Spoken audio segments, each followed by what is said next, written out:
Newspaper ਦੀਆਂ ਸੁਰਖੀਆਂ ਦੇ ਵਿੱਚ ਤੁਸੀਂ ਦੇਖਿਆ ਹੋਵੇਗਾ ਗੋਲੀ ਲੱਗੀ ਸੀ ਬਾਈ ਜੀ ਨੂੰ। ਭਾਜੀ ਘਟਨਾ ਕੀ ਵਾਪਰੀ ਸੀ ਉਹ, ਕਿਉਂਕਿ ਬੜੇ ਜਣਿਆਂ ਨੂੰ ਹਾਲੇ ਤੱਕ ਕਨਫਰਮ ਉਸ ਚੀਜ਼ ਦਾ ਨਹੀਂ ਹੋਇਆ ਕਿ ਘਟਨਾ ਦੇ ਪਿੱਛੇ ਦਾ ਐਕਚੁਅਲੀ ਕਾਰਨ ਕੀ ਸੀ, ਵਜ੍ਹਾ ਕੀ ਸੀ। मैं उस टाइम ना जी मैं उधर तरनताਰਨ ਸਾਹਿਬ ਹਰਮੰਦਰ ਸਾਹਿਬ ਮੱਥਾ ਟੇਕਣ ਜਾ ਰਿਹਾ ਸੀ ਤਾਂ ਪੱਟੀ ਵਿਖੇ ਮੈਂ ਜਦੋਂ ਵਾਸ਼ਰੂਮ ਕਰਕੇ ਵਾਪਸ ਆ ਰਿਹਾ ਤਾਂ ਦੇਖਿਆ ਕਿ 6 ਮੁੰਡੇ ਇੱਕ ਕੁੜੀ ਨੂੰ ਚੁੱਕ ਕੇ ਗੱਡੀ 'ਚ ਸੁੱਟ ਰਹੇ ਸੀ। ਤਾਂ ਮੈਂ ਜਦੋਂ ਕੁੜੀ ਉਹ ਗੁੰਡਿਆਂ ਤੋਂ ਛਡਵਾਈ ਤਾਂ ਉਹਨਾਂ ਨੇ ਮੇਰੇ 2 ਗੋਲੀਆਂ ਜਿਹੜੀਆਂ ਮਾਰੀਆਂ ਸੀ, ਇੱਕ ਗੋਲੀ ਮੇਰੇ ਉਰੇ ਮਾਰੀ ਸੀ, ਇੱਕ ਗੋਲੀ ਉਰੇ ਮਾਰੀ ਸੀ। ਕੁੜੀ ਆਪਾਂ ਨੇ ਬਚਾ ਲਈ, ਪਰ ਸੱਚੇ ਪਾਤਸ਼ਾਹ ਦੀ ਕਿਰਪਾ ਨਾਲ ਮੈਨੂੰ ਦੁੱਖ ਜ਼ਰੂਰ ਭੋਗਣਾ ਪਿਆ, ਪਰ ਸੱਚੇ ਪਾਤਸ਼ਾਹ ਦੀ ਕਿਰਪਾ ਕਿ ਅੱਜ ਅਸੀਂ ਫਿਰ ਤੁਹਾਡੇ ਵਿੱਚ ਸੇਵਾ ਕਰ ਰਹਾਂਗੇ। ਮੋਦੀ ਸਰਕਾਰ ਨੂੰ ਸਮਝ ਲੈਣਾ ਚਾਹੀਦਾ, ਜਿਹੜੀ ਕੌਮ ਹੱਕ ਸੱਚ ਵਾਸਤੇ ਲੜਦੀ ਆਈ ਹੈ, ਧੀਆਂ ਭੈਣਾਂ ਦੀ ਇੱਜ਼ਤ ਬਚਾਉਂਦੀ ਆਈ ਹੈ, ਉਹਨਾਂ ਨੂੰ ਜੇ ਗੋਲੀਆਂ ਵੀ ਲੱਗ ਜਾਣ ਨਾ ਤਾਂ ਉਸ ਵਾਹਿਗੁਰੂ ਨੇ ਆਪ ਹੱਥ ਦੇ ਕੇ ਬਚਾ ਲੈਣਾ। ਉਸ ਦੀ ਜਿਉਂਦੀ ਜਾਗਦੀ ਮਿਸਾਲ ਸਾਡੇ ਸਾਹਮਣੇ ਖਲੋਤੀ ਹੈ। ਜਦੋਂ ਦੇ ਇਹ ਦਿੱਲੀ ਦੀ ਹਿੱਕ ਉੱਤੇ ਮੋਰਚੇ ਲੱਗੇ ਨੇ, ਇਹਨਾਂ ਦੀਆਂ ਦਿਨਾਂ ਦੇ ਵਿੱਚ ਜਿੰਨਾ ਪ੍ਰਚਾਰ ਸਿੱਖ ਕੌਮ ਦਾ ਹੋ ਗਿਆ ਹੈ, ਸ਼ਾਇਦ ਬੀਤੇ 100 ਸਾਲਾਂ 'ਚ SGPC ਨੇ ਉਹਨਾਂ ਪ੍ਰਚਾਰ ਨਹੀਂ ਕੀਤਾ ਹੋਣਾ। ਉਹਨਾਂ ਨੇ ਜਿਹੜਾ ਇਹ ਸੰਘਰਸ਼ ਚੱਲਿਆ ਇਹਦੇ ਵਿੱਚ ਬਹੁਤ ਵੱਡਾ ਰੋਲ, ਜਿੱਥੇ ਨੌਜਵਾਨੀ ਨੇ ਆਪਣਾ ਪੂਰਾ ਜੋਸ਼ ਨਾਲ ਕੰਮ ਕੀਤਾ, ਉੱਥੇ ਜਿਹੜੇ ਸਾਡੇ ਸਿਆਣੇ ਆਗੂ ਸੀਗੇ ਉਹਨਾਂ ਦੇ ਨਾਲ ਮੋਢੇ ਨਾਲ ਮੋਢਾ ਲਾ ਕੇ, ਜਿਹੜੇ ਪਿੱਛੇ ਇਹਨਾਂ ਨੇ ਰੋਕਾਂ ਲਾ ਕੇ ਸਾਨੂੰ ਰੋਕਣ ਦੀ ਕੋਸ਼ਿਸ਼ ਕੀਤੀ, ਉਹ ਰੋਕਾਂ ਤੋੜ ਕੇ ਅੱਜ ਜਿਹੜਾ ਸਾਡਾ ਨੌਜਵਾਨ ਹੈ, ਬਾਕੀ ਸਾਡੇ ਕਿਸਾਨ ਨੇ, ਉਹ ਅੱਜ ਆ ਕੇ ਦਿੱਲੀ ਦੇ ਇੱਥੇ ਮੋਰਚੇ ਗੱਡੇ ਹੋਏ ਨੇ। ਸੋ ਇਹ ਉਹ ਲੋਕ ਨੇ ਜਿਹੜੇ ਨਾ ਕਦੇ ਮਰਨ ਤੋਂ ਡਰੇ ਨੇ, ਨਾ ਕਦੇ ਪਿੱਛੇ ਹਟੇ ਨੇ। ਹਮੇਸ਼ਾ ਜਦੋਂ ਵੀ ਕਿਤੇ ਕੁਰਬਾਨੀਆਂ ਦੇਣ ਦੀ ਵਾਰੀ ਆਈ ਹੈ ਤਾਂ ਪੰਜਾਬ ਹਮੇਸ਼ਾ ਅੱਗੇ ਹੋ ਕੇ ਲੜਿਆ। ਨੌਜਵਾਨਾਂ ਦੇ ਅੰਦਰ ਇੱਕ ਜਿਹੜਾ ਨਵਾਂ ਜਜ਼ਬਾ ਉੱਠਿਆ ਮਹਾ ਪੰਜਾਬ ਵਾਲਾ, ਕਿ ਪੰਜਾਬ ਹਰਿਆਣਾ ਇੱਕ ਹੋਵੇ। 1966 ਤੋਂ ਪਹਿਲਾਂ ਵਾਲਾ ਪੰਜਾਬ ਅਸੀਂ ਦੁਬਾਰਾ ਤੋਂ ਦੇਖਣਾ ਚਾਹੁੰਦੇ ਹਾਂ। ਇੱਥੇ ਵੀ ਅਸੀਂ ਇਹੀ ਚੀਜ਼, ਜਿਹੜਾ ਨੌਜਵਾਨ ਜਿਹੜਾ ਇੱਥੇ ਆਇਆ ਹੋਏਗਾ ਉਹਨੂੰ ਵੀ ਇਹ ਬੁੱਕ ਪੜ੍ਹਾ ਕੇ, ਸਾਡਾ ਇਤਿਹਾਸ ਪੜ੍ਹਾ ਕੇ ਉਹ ਜੀ ਕਿਸੇ ਦੇ ਅੰਦਰ ਚੇਟਕ ਲਾਉਣੀ ਚਾਹੁੰਦੇ ਹਾਂ ਅਸੀਂ ਕਿ ਜੋ ਇਹ ਜੰਗ ਹੈ ਇਹ ਅਸੀਂ ਵਿੱਚ ਵਿਚਾਲੇ ਨਹੀਂ ਛੱਡਣੀ, ਇਹਨੂੰ ਫਤਿਹ ਕਰਕੇ ਮੁੜਨਾ ਹੈ। ਜੋ ਸਾਡਾ ਇਤਿਹਾਸ ਹੈ ਉਹਨਾਂ ਨੇ ਕਦੇ ਵੀ ਜੰਗ ਨੂੰ ਵਿੱਚ ਅੱਧ ਵਿਚਾਲੇ ਨਹੀਂ ਛੱਡਿਆ। ਜਾਂ ਅਸੀਂ ਜਿੱਤਦੇ ਹਾਂ ਤੇ ਜਾਂ ਅਸੀਂ ਮਰਦੇ ਹਾਂ। 2-4 ਜਿਹੜੇ ਹੈਗੇ ਨੇ ਅਕਾਲੀਆਂ ਦੇ ਦਲਾਲ, ਉਹ ਵੀ ਲੱਗੇ ਹੋਏ ਨੇ ਪੂਰੇ ਜ਼ੋਰ ਤੇ ਪ੍ਰਚਾਰ ਕਰਨ। ਅਸੀਂ ਉੱਥੋਂ 600 ਟਰਾਲੀ ਛਡਾਈ ਜੀ, ਲਾਠੀ ਚਾਰਜ ਹੋਇਆ। ਅਸੀਂ ਉੱਥੋਂ 200 ਟਰਾਲੀ ਛਡਾਈ ਜੀ, ਲਾਠੀ ਚਾਰਜ ਹੋਇਆ। ਤੁਹਾਨੂੰ ਲੱਗਿਆ ਕਿ ਕੁਝ ਇਹੋ ਜਿਹੀ ਸਿਚੁਏਸ਼ਨ ਅੱਜ ਤੱਕ ਮਹੀਨਾ ਹੋ ਚੱਲਿਆ ਹੈ ਵੀ ਕੋਈ ਕਿਤੇ ਵੀ ਬਣੀ ਹੋਵੇ ਕਿਸੇ ਵੀ ਬਾਰਡਰ ਦੇ ਉੱਤੇ? ਨਹੀਂ ਜੀ, ਮੈਨੂੰ ਇਹੋ ਜਿਹਾ ਕੁਝ ਨਹੀਂ ਲੱਗਿਆਗਾ। ਬਾਕੀ ਨਾ ਇਹ ਚੀਜ਼ ਕਰ ਸਕਦੇ ਨੇ। ਬਾਕੀ ਸਾਡੇ ਇਹ ਚਾਹੁੰਦੇ ਨੇ ਕਿ ਅਸੀਂ ਸਾਡੇ ਵੱਲੋਂ ਕੋਈ ਐਵੇਂ ਦੀ ਹਰਕਤ ਹੋਵੇ ਜਾਂ ਇਹ ਕਰਵਾਉਣ, ਪਰ ਸਾਡੇ ਜਿਹੜੇ ਆਗੂ ਹੈ ਸਾਨੂੰ ਉਹਨਾਂ ਦੇ ਮਾਣ ਹੈ, ਕਿਉਂਕਿ ਬੜੇ ਸੁਚੱਜੇ ਢੰਗ ਦੇ ਨਾਲ ਉਹ ਜਿਹੜਾ ਅੰਦੋਲਨਾਂ ਨੂੰ ਲੜ ਰਹੇ ਨੇ। ਇੱਕ ਵੀ ਉਹਨਾਂ ਨੂੰ ਇਹੋ ਜਿਹੀ ਕੋਈ ਲੂਜ਼ ਪੋਲ ਨਹੀਂ ਦੇ ਰਹੇ ਕਿ ਉਹ ਇਹੋ ਜਿਹੀ ਹਰਕਤ ਕਰ ਸਕਣ। ਜਦੋਂ ਅਸੀਂ ਸੁਚੱਜੇ ਢੰਗ ਨਾਲ ਲੜ ਰਹੇ ਹਾਂ ਤਾਂ ਫਿਰ ਇਹਦਾ ਸਵਾਲ ਹੀ ਨਹੀਂ ਪੈਦਾ ਹੁੰਦਾ। ਜਿਹੜੇ ਗੀਤਾਂ ਵਿੱਚ ਜੱਟ ਦਿਖਾਇਆ ਜਾਂਦਾ ਸੀ ਉਹ ਨਹੀਂ ਆਏ। ਖੇਤਾਂ ਵਾਲੇ ਜਿਹੜੇ ਜੱਟ ਨੇ ਇੱਥੇ ਉਹ ਕਿਸਾਨ ਆਏ ਹੋਏ ਨੇ। ਕਿਉਂਕਿ ਜਿਹੜਾ ਆਪਣੇ 'ਚ ਫਿਊਲ ਹੈ, ਜਿਹੜਾ ਪੈਟਰੋਲ ਆਪਣੇ 'ਚ, ਉਹ ਆਪਣੇ ਇਤਿਹਾਸ ਨਹੀਂ ਦੇਣਾ ਆਪਾਂ ਨੂੰ। ਆਪਣੇ ਜਿਹੜਾ ਕੌਮਾਂ ਆਪਣੇ ਇਤਿਹਾਸ ਨੂੰ ਭੁੱਲ ਜਾਂਦੀਆਂ ਉਹ ਕਦੇ ਜੀਂਦੀਆਂ ਨਹੀਂ ਰਹਿੰਦੀਆਂ। ਸੋ ਮੈਂ ਤਾਂ ਇੰਨਾ ਹੀ ਕਹਿਣਾ ਚਾਹੂੰਗਾ। ਤੇ ਜਿਹੜਾ ਮੋਦੀ ਸਰਕਾਰ ਨੇ ਇਹ ਕੀਤਾ ਹੈ, ਕਾਨੂੰਨ ਇਹਨਾਂ ਨੂੰ ਵਾਪਸ ਲੈਣੇ ਚਾਹੀਦੇ ਨੇ ਤੇ ਸਰਕਾਰ ਕਿਸਾਨਾਂ ਦੇ ਹਿੱਤ ਵਿੱਚ ਖੜਨ ਦੀ ਜ਼ਰੂਰਤ ਹੈ।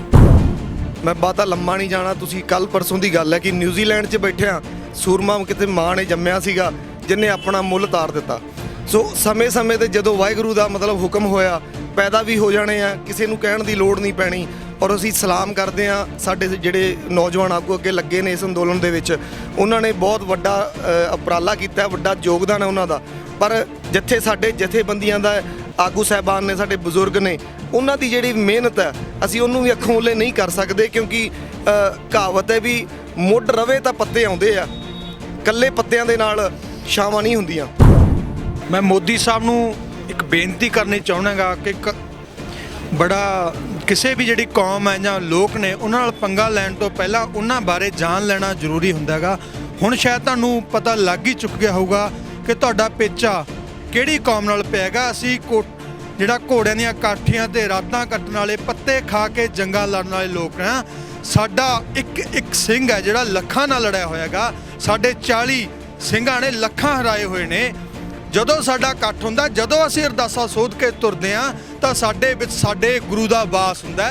ਸਾਡੀ ਪਿੱਠ ਤੇ ਸਾਡਾ ਗੁਰੂ ਦਾ ਪਹਿਰਾ ਹੁੰਦਾ ਹੈਗਾ। ਤੂੰ ਆਪ ਦਾ ਜਿਹੜਾ ਢਲਕ ਹੈ ਬੋਚ ਲੈ, ਨਹੀਂ ਤੇਰੇ ਨਾਲ ਜਿਹੜਾ ਪਿਛਲਾ 35 ਸਾਲ ਪਿੱਛੇ ਇਤਿਹਾਸ ਫਰੋਲ ਲਾ, ਤੇਰੇ ਨਾਲ ਬਹੁਤ ਬੁਰੀ ਹੋਣੀ ਹੈ। ਵਾਹਿਗੁਰੂ ਜੀ ਕਾ ਖਾਲਸਾ ਵਾਹਿਗੁਰੂ ਜੀ ਕੀ ਫਤਿਹ। ਅਸੀਂ ਟਿਕਰੀ ਬਾਰਡਰ ਦੇ ਉੱਤੇ ਖੜੇ ਹੋਏ ਹਾਂ। ਤੁਸੀਂ ਦੇਖ ਸਕਦੇ ਹੋ ਕਿੱਦਾਂ ਕਿਸਾਨ ਜਥੇਬੰਦੀਆਂ ਪੂਰੇ ਜੋਸ਼ ਦੇ ਵਿੱਚ, ਕਿਉਂਕਿ ਹੁਣੇ ਸਟੇਜ ਕਲੋਜ਼ ਕੀਤੀ ਗਈ ਹੈ ਤੇ ਇਸ ਤੋਂ ਬਾਅਦ ਨੌਜਵਾਨ ਕਿਸਾਨ ਜਥੇਬੰਦੀਆਂ ਝੰਡੇ ਲੱਗੇ ਹੋਏ ਨੇ ਖਾਲਸੇ ਦੇ ਤੇ ਪੂਰੀ ਜੋਸ਼ ਦੇ ਨਾਲ ਅੱਗੇ ਵਧਿਆ ਜਾ ਰਿਹਾ ਹੈ। ਤੇ ਦੇਖ ਸਕਦੇ ਹੋ ਬਾਲਣ ਦਾ ਢੇਰ ਲੱਗਿਆ ਹੋਇਆ ਹੈ ਤੇ ਬਹੁਤ ਸਾਰੀਆਂ ਜਥੇਬੰਦੀਆਂ ਅਲੱਗ-ਅਲੱਗ ਨੇ ਜਿਹੜੀਆਂ ਆਪਣੇ ਵੱਲੋਂ ਇੱਥੇ ਅਤੁੱਟ ਗੁਰੂ ਦੇ ਲੰਗਰ ਵਰਤਾ ਰਹੀਆਂ ਨੇ। ਤੇ ਸਿਰਫ ਗੁਰੂ ਦੇ ਲੰਗਰ ਅਤੁੱਟ ਨਹੀਂ ਵਰਤ ਰਹੇ, ਕਹਿ ਸਕਦੇ ਹਾਂ ਕਿ ਪਿਛਲੇ 100 ਸਾਲਾਂ ਦੇ ਵਿੱਚ SGPC ਨੇ ਉਹਨਾਂ ਪ੍ਰਚਾਰ ਨਹੀਂ ਕੀਤਾ ਹੋਣਾ ਜਿੰਨਾ ਇਹਨਾਂ ਮੋਰਚਿਆਂ ਨੇ ਸਿੱਖ ਕੌਮ ਦਾ ਇਤਿਹਾਸ ਪ੍ਰਚਾਰ ਦਿੱਤਾ ਹੈ। ਤੁਸੀਂ ਪਿੱਛੇ ਪੜ੍ਹ ਸਕਦੇ ਹੋ ਸਾਂਝੀ ਸੱਥ ਕਿਸਾਨ ਮੋਰਚਾ। ਇਹ ਤੁਸੀਂ ਦੇਖ ਸਕਦੇ ਹੋ ਇੱਥੇ ਕਿਤਾਬਾਂ ਦਾ ਇੱਕ ਹਿਸਾਬ ਨਾਲ ਕਹਿ ਸਕਦੇ ਇਹ ਸਾਡੇ ਇਤਿਹਾਸ ਦਾ ਲੰਗਰ ਲੱਗਿਆ। ਮੈਂ ਕੈਮਰਾਮੈਨ ਨੂੰ ਕਹਾਂਗਾ ਕਿ ਇੱਕ ਵਾਰ ਆ ਕੇ ਜ਼ਰੂਰ ਦਿਖਾਣ। ਇਹ ਸਾਰੀਆਂ ਸਾਡੇ ਸਿੱਖ ਸੰਘਰਸ਼ ਦੇ ਨਾਲ, ਸਿੱਖ ਕੌਮ ਦੇ ਨਾਲ ਜੁੜੀਆਂ ਹੋਈਆਂ ਸਾਡਾ ਇਤਿਹਾਸ ਹੈ, ਸਾਡੀਆਂ ਕਿਤਾਬਾਂ ਨੇ। ਤੇ ਇਹ ਇਤਿਹਾਸ ਉਹ ਇਤਿਹਾਸ ਹੈ ਜਿਹੜਾ ਸਾਡੇ ਨੌਜਵਾਨਾਂ ਤੋਂ, ਸਾਡੇ ਬੱਚਿਆਂ ਤੋਂ ਦੂਰ ਰੱਖਿਆ ਗਿਆ ਹੈ। ਕਿਉਂਕਿ ਸਾਡੇ ਅਗਰ ਕਿਤਾਬਾਂ ਦੇ ਵਿੱਚ ਬੱਚਿਆਂ ਨੂੰ ਕੋਈ ਇਤਿਹਾਸ ਪੜ੍ਹਾਇਆ ਵੀ ਜਾ ਰਿਹਾ ਹੈ ਤੇ ਉਹ ਇਤਿਹਾਸ ਘੱਟ ਤੇ ਮਿਥਿਹਾਸ ਜ਼ਿਆਦਾ ਹੈ।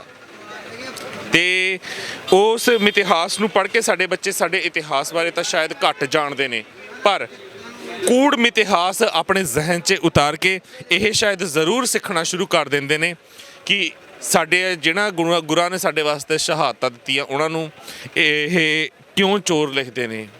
ਜਿਨ੍ਹਾਂ ਨੇ ਕੌਮ ਵਾਸਤੇ ਸ਼ਹਾਦਤਾਂ ਦਿੱਤੀਆਂ, ਸਰਬੱਤ ਦੇ ਭਲੇ ਵਾਸਤੇ ਬਲੀਦਾਨ ਦਿੱਤਾ, ਤਿਲਕ ਜੰਜੂ ਦੀ ਰੱਖਿਆ ਵਾਸਤੇ ਜਿਨ੍ਹਾਂ ਨੇ ਸਭ ਕੁਝ ਕੁਰਬਾਨ ਕੀਤਾ, ਉਹਨਾਂ ਨੂੰ ਕਿਉਂ ਇਹ ਕਿਤਾਬਾਂ 'ਚ ਕਾਰ ਲਿਖਦੇ ਨੇ। ਜਦੋਂ ਸਾਡੇ ਬੱਚੇ ਸਾਨੂੰ ਇਹ ਸਵਾਲ ਪੁੱਛਦੇ ਨੇ ਕਿ ਸਾਡਾ ਇਤਿਹਾਸ ਤਾਂ ਕੁਝ ਹੋਰ ਸੀ ਪਰ ਕਿਤਾਬਾਂ 'ਚ ਅਜਿਹਾ ਕਿਉਂ ਲਿਖਿਆ ਹੈ, ਉਦੋਂ ਸਾਨੂੰ ਇੱਕ ਹਲੂਣਾ ਮਿਲਦਾ ਹੈ ਕਿ ਕਿਉਂ ਅਸੀਂ ਬੱਚਿਆਂ ਦੀ ਕਿਤਾਬਾਂ ਪਹਿਲਾਂ ਨਹੀਂ ਫਰੋਲੀਆਂ, ਕਿਉਂ ਸਾਡੀ ਪੀੜ੍ਹੀ ਗਲਤ ਇਤਿਹਾਸ ਪੜ੍ਹ ਕੇ ਨੌਜਵਾਨ ਹੋ ਗਈ। ਅੱਜ ਮੁੜ ਸੁਹਿਰਦ ਹੋਈ ਹੈ ਸਾਡੀ ਪੀੜ੍ਹੀ ਨਵੀਂ ਪਨੀਰੀ। ਅੱਜ ਮੁੜ ਲੰਬੇ ਸਮੇਂ ਬਾਅਦ ਉਹ ਸਮਾਂ ਆਇਆ ਹੈ ਜਦੋਂ ਪੂਰੇ ਪੰਜਾਬ ਨੂੰ, ਹਰਿਆਣੇ ਨੂੰ, ਪੰਜਾਬੀ ਬੋਲਦੇ ਇਲਾਕਿਆਂ ਨੂੰ, ਮਹਾਂ ਪੰਜਾਬ ਨੂੰ ਅਜਿਹਾ ਝਟਕਾ ਸਰਕਾਰ ਨੇ ਹੀ ਦਿੱਤਾ ਹੈ ਤੇ ਉਸ ਨੇ ਸਾਰਾ ਮਹਾਂ ਪੰਜਾਬ ਇੱਕ ਕਰ ਦਿੱਤਾ ਹੈ। ਤੇ ਹੁਣ ਹਰ ਕਿਸੇ ਨੂੰ ਪਤਾ ਲੱਗ ਰਿਹਾ ਹੈ ਸਾਡਾ ਆਪਣਾ ਅਸਲ ਇਤਿਹਾਸ ਕੀ ਸੀ, ਮਿਥਿਹਾਸ ਕੀ ਹੈ, ਸਰਕਾਰ ਦੀਆਂ ਕੋਝੀਆਂ ਚਾਲਾਂ ਕੀ ਸੀ ਤੇ ਕੀ ਨੇ, ਤੇ ਹੁਣ ਕਿੱਦਾਂ ਇਹ ਸਾਡੀ ਹੋਂਦ ਮਿਟਾਉਣ ਦੇ ਉੱਤੇ ਆ ਗਏ ਨੇ। ਚੰਨ ਬਿਜ਼ਨਸ ਵੱਡੇ ਵਪਾਰੀਆਂ ਨੂੰ ਫਾਇਦਾ ਪਹੁੰਚਾਉਣ ਵਾਸਤੇ ਅੰਗਰੇਜ਼ਾਂ ਦਾ ਜੋ ਸ਼ਾਸਨ ਸੀ ਉਸੇ ਸ਼ਾਸਨ ਦੀ ਤਰ੍ਹਾਂ ਇਹ ਸਰਕਾਰਾਂ ਕਾਰਜ ਕਰ ਰਹੀਆਂ ਨੇ। ਜਿੱਦਾਂ ਉਹਨਾਂ ਨੇ ਗੁਲਾਮ ਬਣਾ ਕੇ ਰੱਖਿਆ ਸੀ, ਉਹ ਗੋਰੇ ਅੰਗਰੇਜ਼ ਸੀ ਤੇ ਹੁਣ ਕਾਲਿਆਂ ਦੇ ਹੱਥ ਭਾਰਤ ਸੌਂਪਣ ਦੀ ਤਿਆਰੀ ਵਿੱਚ ਸੀ ਮੋਦੀ ਲਾਣਾ।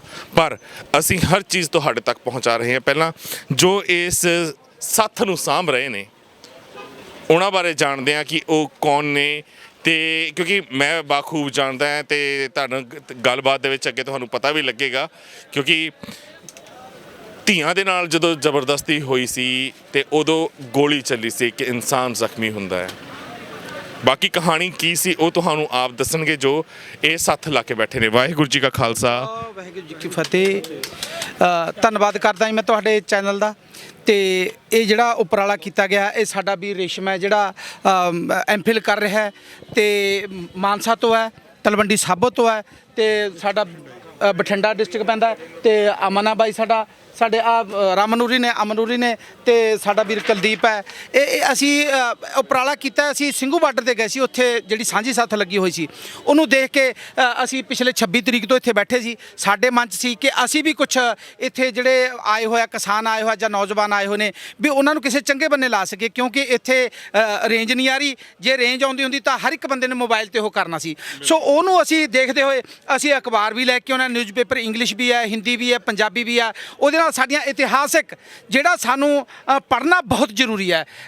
ਗਦਰੀ ਹੋਰ ਇਨਕਲਾਬੀ ਸਾਰਾ ਇਤਿਹਾਸ ਉਰੇ ਪਿਆ, ਧਾਰਮਿਕ ਪਈਆਂ ਕਿਤਾਬਾਂ ਪਈਆਂ। ਅਸੀਂ ਚਾਹੁੰਦੇ ਹਾਂ ਵੀ ਉਰੋਂ ਜਿਹੜੇ ਕਿਸਾਨ ਆਏ ਨੇ ਉਹ ਕੁਛ ਸਿੱਖ ਕੇ ਜਾਣ, ਇਤਿਹਾਸ ਬਾਰੇ ਸਿੱਖਣ, ਧਰਮ ਬਾਰੇ ਸਿੱਖਣ। ਸੋ ਉਹਦੇ ਕਰਕੇ ਅਸੀਂ ਇਹ ਉਪਰਾਲਾ ਪਿਛਲੇ ਕਈ ਦਿਨਾਂ ਤੋਂ ਇੱਥੇ ਲਗਾਤਾਰ ਕਰ ਰਹੇ ਹਾਂ ਤੇ ਲੋਕ ਵੀ ਇਹਨੂੰ ਆਪਣਤ ਸਾਨੂੰ ਪਿਆਰ ਦੇ ਰਹੇ ਨੇ। ਹੁਣ ਵੀ ਸਗੋਂ ਇੱਕ ਬਜ਼ੁਰਗ ਆ ਕੇ ਗਏ ਨੇ, ਉਹ ਵੀ ਸਾਨੂੰ ਕਹਿ ਕੇ ਗਏ ਨੇ ਕਿ ਅਸੀਂ ਵੀ ਤੁਹਾਨੂੰ ਜਿਹੜੀਆਂ ਬੁੱਕਸ ਡੋਨੇਟ ਕਰਨੀ ਚਾਹੁੰਦੇ ਹਾਂ, ਉਹ ਵੀ ਸਾਡਾ ਐਡਰੈਸ ਇੱਥੋਂ ਦਾ ਲੈ ਕੇ ਗਏ ਨੇ।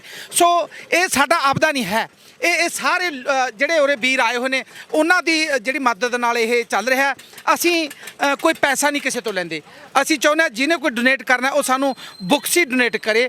ਤਾਂ ਕਿ ਅਸੀਂ ਹੋਰ ਉਹਨੂੰ ਵਧਾ ਸਕੀਏ। ਇਹ ਸੰਘਰਸ਼ ਦਾ ਪਤਾ ਨਹੀਂ ਹੈ ਕਿ ਇਹਨੇ ਕਿੰਨੇ ਦਿਨ ਚੱਲਣਾ, 2 ਦਿਨ ਚੱਲਣਾ, 10 ਦਿਨ ਚੱਲਣਾ, 15 ਦਿਨ, ਜਿੰਨੇ ਦਿਨ ਚੱਲੂਗਾ ਇਹ ਲਗਾਤਾਰ ਲਾਇਬ੍ਰੇਰੀ ਹੈ ਜਿਹੜੀ ਇਸੇ ਤਰ੍ਹਾਂ ਲਗਾਤਾਰ ਚੱਲਦੀ ਰਹੇਗੀ। ਇਹ ਲਾਇਬ੍ਰੇਰੀ ਇਸੇ ਤਰ੍ਹਾਂ ਚੱਲਦੀ ਰਹੇਗੀ। ਪਰ ਕੀ ਇਹ ਤੁਸੀਂ ਸਿਰਫ ਬੱਚਿਆਂ ਨੂੰ ਪੜ੍ਹਨ ਵਾਸਤੇ ਦੇ ਰਹੇ ਹੋ ਜਾਂ ਕੋਈ ਅਗਰ ਨਾਲ ਲੈ ਜਾਂਦਾ ਹੈ ਕਿਸ ਤਰੀਕੇ ਨਾਲ ਡਿਸਟ੍ਰੀਬਿਊਟ ਕਰ ਰਹੇ ਹੋ ਬੁੱਕਸ, ਜਾਂ ਇਸ ਸੱਥ ਦੇ ਉੱਤੇ ਆ ਕੇ ਹੀ ਬੱਚੇ ਪੜ੍ਹ ਕੇ ਜਾ ਸਕਦੇ? ਦੇਖੋ ਜੀ, ਅਸੀਂ ਇਹ ਜ਼ਿਆਦਾਤਰ ਜਿਹੜਾ ਹੈਗਾ ਉਹ ਅਸੀਂ ਕਹਿੰਦੇ ਆ ਵੀ ਇੱਥੇ ਬੈਠ ਕੇ ਪੜ੍ਹੋ। ਜਿਹਦੇ ਸਾਡੇ ਲਈ ਕਾਪੀ ਜ਼ਿਆਦਾ ਪਈਆਂ ਨੇ ਉਹ ਕੋਈ ਚਾਹੁੰਦਾ ਤਾਂ ਇੱਥੋਂ ਇਸ਼ੂ ਕਰ ਦਿੰਦੇ ਆ, ਉਹ ਆਪਣੀ ਟਰਾਲੀ 'ਚ ਜਾ ਕੇ ਪੜ੍ਹ ਸਕਦਾ ਹੈ। ਜਦੋਂ ਦੇ ਇਹ ਦਿੱਲੀ ਦੀ ਹਿੱਕ ਉੱਤੇ ਮੋਰਚੇ ਲੱਗੇ ਨੇ, ਇਹਨਾਂ 30 ਦਿਨਾਂ ਦੇ ਵਿੱਚ ਜਿੰਨਾ ਪ੍ਰਚਾਰ ਸਿੱਖ ਕੌਮ ਦਾ ਹੋ ਗਿਆ ਹੈ, ਸ਼ਾਇਦ ਬੀਤੇ 100 ਸਾਲਾਂ 'ਚ SGPC ਨੇ ਉਹਨਾਂ ਪ੍ਰਚਾਰ ਨਹੀਂ ਕੀਤਾ ਹੋਣਾ। ਹੁਣ ਨੌਜਵਾਨ ਵਰਗ ਜਿਹੜਾ ਇੱਕ ਕਹਿ ਸਕਦੇ ਹਾਂ ਗੂੜੀ ਨੀਂਦੇ ਸੁੱਤਾ ਸੀ, ਜਾਂ ਜਿਹਨਾਂ ਨੂੰ ਸਵਾਇਆ ਹੋਇਆ ਸੀ, ਜਿਹਨਾਂ ਨੂੰ ਪਤਾ ਹੀ ਨਹੀਂ ਸੀ ਕਿ ਉਹ ਵਾਰਸ ਕਿਹਨਾਂ ਦੇ ਨੇ, ਉਹ ਨੌਜਵਾਨੀ ਆਪ ਮੁਹਾਰੇ ਇੱਥੇ ਪਹੁੰਚੀ ਹੈ ਆਪਣੇ ਹੱਕ ਲੈਣ ਵਾਸਤੇ। ਤੇ ਤੁਸੀਂ ਕੁਝ ਕਹਿ ਰਹੇ ਸੀ? ਹਾਂ, ਸਾਡਾ ਇਹੀ ਹੈ ਵੀ ਅਸੀਂ ਚਾਹੁੰਦੇ ਹਾਂ ਕਿ ਜਿਹੜੇ ਨੌਜਵਾਨ ਨੇ ਉਹ ਸਾਡੇ ਦੇਸ਼ ਦਾ ਸਰਮਾਇਆ ਨੇ। ਉਹਨਾਂ ਨੇ ਜਿਹੜਾ ਇਹ ਸੰਘਰਸ਼ ਚੱਲਿਆ ਹੈ, ਇਹਦੇ ਵਿੱਚ ਬਹੁਤ ਵੱਡਾ ਰੋਲ, ਜਿੱਥੇ ਨੌਜਵਾਨੀ ਨੇ ਆਪਣਾ ਪੂਰਾ ਜੋਸ਼ ਨਾਲ ਕੰਮ ਕੀਤਾ, ਉੱਥੇ ਜਿਹੜੇ ਸਾਡੇ ਸਿਆਣੇ ਆਗੂ ਸੀਗੇ ਉਹਨਾਂ ਦੇ ਨਾਲ ਮੋਢੇ ਨਾਲ ਮੋਢਾ ਲਾ ਕੇ, ਜਿਹੜੇ ਪਿੱਛੇ ਇਹਨਾਂ ਨੇ ਰੋਕਾਂ ਲਾ ਕੇ ਸਾਨੂੰ ਰੋਕਣ ਦੀ ਕੋਸ਼ਿਸ਼ ਕੀਤੀ, ਉਹ ਰੋਕਾਂ ਤੋੜ ਕੇ ਅੱਜ ਜਿਹੜਾ ਸਾਡਾ ਨੌਜਵਾਨ ਹੈ, ਬਾਕੀ ਸਾਡੇ ਕਿਸਾਨ ਨੇ, ਉਹ ਅੱਜ ਆ ਕੇ ਦਿੱਲੀ ਦੇ ਇੱਥੇ ਮੋਰਚੇ ਗੱਡੇ ਹੋਏ ਨੇ। ਸੋ ਇਹ ਉਹ ਲੋਕ ਨੇ ਜਿਹੜੇ ਨਾ ਕਦੇ ਮਰਨ ਤੋਂ ਡਰੇ ਨੇ, ਨਾ ਕਦੇ ਪਿੱਛੇ ਹਟੇ ਨੇ। ਹਮੇਸ਼ਾ ਜਦੋਂ ਵੀ ਕਿਤੇ ਕੁਰਬਾਨੀਆਂ ਦੇਣ ਦੀ ਵਾਰੀ ਆਈ ਹੈ ਤਾਂ ਪੰਜਾਬ ਹਮੇਸ਼ਾ ਅੱਗੇ ਹੋ ਕੇ ਲੜਿਆ ਹੋ। ਇਹ ਜਿਹੜੀ ਹੈਗੀ ਆ, ਇਹ ਵੀ ਇੱਕ ਤਰ੍ਹਾਂ ਦੀ ਕੁਰਬਾਨੀ ਹੈ ਜੋ ਕਿ ਪੰਜਾਬ ਦੇ ਲੋਕ ਨੇ ਜਿਹੜੇ ਉਹ ਅੱਗੇ ਹੋ ਕੇ ਲੜਾਈ, ਜਿੱਥੇ ਪੰਜਾਬ ਦੇ ਲੋਕ ਅੱਗੇ ਹੋ ਕੇ ਕਿਸਾਨ ਲੜਾਈ ਲੜ ਰਹੇ ਨੇ, ਉੱਥੇ ਸਾਡੇ ਹਰਿਆਣੇ ਦੇ ਜਿਹੜੇ ਵੀਰ ਨੇ ਉਹਨਾਂ ਨੇ ਵੀ ਸਾਡੇ ਮੋਢੇ ਨਾਲ ਮੋਢਾ ਲਾ ਕੇ ਸਾਡੇ ਹਰ ਤਰ੍ਹਾਂ ਦੀ ਮਦਦ ਕੀਤੀ ਹੈ।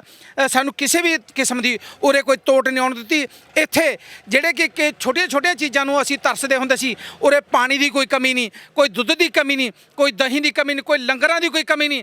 ਆ ਸੈਂਕੜੀ ਟਨ ਜਿਹੜੀ ਆ ਲੱਕੜ ਦੇਖ ਲਓ, ਜਿੱਥੇ ਉਰੇ ਕੋਈ ਮਿਲਦੀ ਨਹੀਂ ਸੀ, ਆ ਸੈਂਕੜੀ ਟਨ ਲੱਕੜ ਹੈ ਜਿਹੜੀ ਉਰੇ ਪਈ ਹੈ, ਵੀ ਜਿਵੇਂ ਦਿਨ ਰਾਤ ਜਿਵੇਂ ਮਰਜ਼ੀ ਤੁਸੀਂ ਅੱਗ ਬਾਲ ਕੇ ਸੇਕੀ ਜਾਓ, ਕੋਈ ਕਿਸੇ ਕਿਸਮ ਦੀ ਕੋਈ ਕਮੀ ਨਹੀਂ ਹੈ। ਸੋ ਅਸੀਂ ਧੰਨਵਾਦ ਹਰਿਆਣੇ ਦੇ ਲੋਕਾਂ ਦਾ ਵੀ ਧੰਨਵਾਦ ਕਰਦੇ ਹਾਂ ਜਿਨ੍ਹਾਂ ਨੇ ਪੂਰੀ ਮਦਦ ਕੀਤੀ ਹੈ ਇਸ ਸੰਘਰਸ਼ ਨੂੰ ਅੱਗੇ ਲਿਜਾਣ ਦੇ ਵਿੱਚ। ਬਿਲਕੁਲ ਜੀ, ਬਿਲਕੁਲ। ਤੇ ਕਿਉਂਕਿ ਹੁਣ ਤਾਂ ਪੰਜਾਬ ਦੇ ਨੌਜਵਾਨ ਹੋ ਗਏ, ਹਰਿਆਣੇ ਦੇ ਨੌਜਵਾਨ ਹੋ ਗਏ, ਉਹ ਆਪ ਮੁਹਾਰੇ ਇਹ ਚੀਜ਼ਾਂ ਵੀ ਕਹਿ ਰਹੇ ਨੇ, ਪੰਜਾਬ ਦੀ ਨੌਜਵਾਨੀ ਦੇ ਮੂੰਹੋਂ ਆਪ ਇਹ ਚੀਜ਼ਾਂ ਨਿਕਲ ਰਹੀਆਂ ਨੇ ਕਿ ਸਾਨੂੰ ਕੋਈ ਤਕਲੀਫ ਨਹੀਂ ਹੈ ਅਗਰ ਪੰਜਾਬ ਦਾ ਪਾਣੀ ਹਰਿਆਣੇ ਨੂੰ ਦੇ ਵੀ ਦਿੱਤਾ ਜਾਂਦਾ। ਇਹ ਉਹ ਮਸਲੇ ਨੇ ਜਿਹੜੇ ਅਸੀਂ ਆਪ ਸਿਆਸੀ ਧਿਰਾਂ ਤੋਂ ਉੱਤੇ ਉੱਠ ਕੇ ਹੱਲ ਕਰ ਸਕਦੇ ਹਾਂ। ਪਰ ਅਗਰ ਸਿਆਸਤਦਾਨ ਅਸੀਂ ਦਰਕਿਨਾਰ ਕਰ ਦਈਏ, ਜਿਹੜੀ ਗੰਦੀ ਸਿਆਸਤ, ਕੋਝੀ ਸਿਆਸਤ ਕਰਨ ਦਾ ਗਿੱਝ ਗਏ ਨੇ, ਬੇਸ਼ੱਕ ਅਕਾਲੀ ਭਾਜਪਾ ਹੈ ਜਾਂ ਕਾਂਗਰਸ ਹੈ, ਇਹ ਉਹ ਪਾਰਟੀਆਂ ਨੇ ਜਿਨ੍ਹਾਂ ਨੇ ਹਮੇਸ਼ਾ ਹੀ ਬੇੜਾ ਗਰਕ ਕਰਨ ਦੇ ਵਿੱਚ, ਚਾਹੇ ਭਾਰਤ ਹੋਵੇ ਚਾਹੇ ਪੰਜਾਬ ਹੋਵੇ, ਸਭ ਤੋਂ ਵੱਧ ਯੋਗਦਾਨ ਦਿੱਤਾ ਹੈ।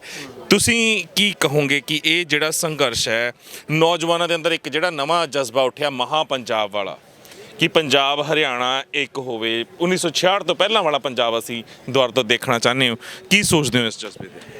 ਇਹਦੇ ਬਾਰੇ ਜੀ ਸਭ ਤੋਂ ਪਹਿਲੀ ਗੱਲ ਹੈ, ਮੈਂ ਸਾਡੇ ਇਤਿਹਾਸ ਤੋਂ ਚੱਕ ਦਾਂਗਾ ਜੀ।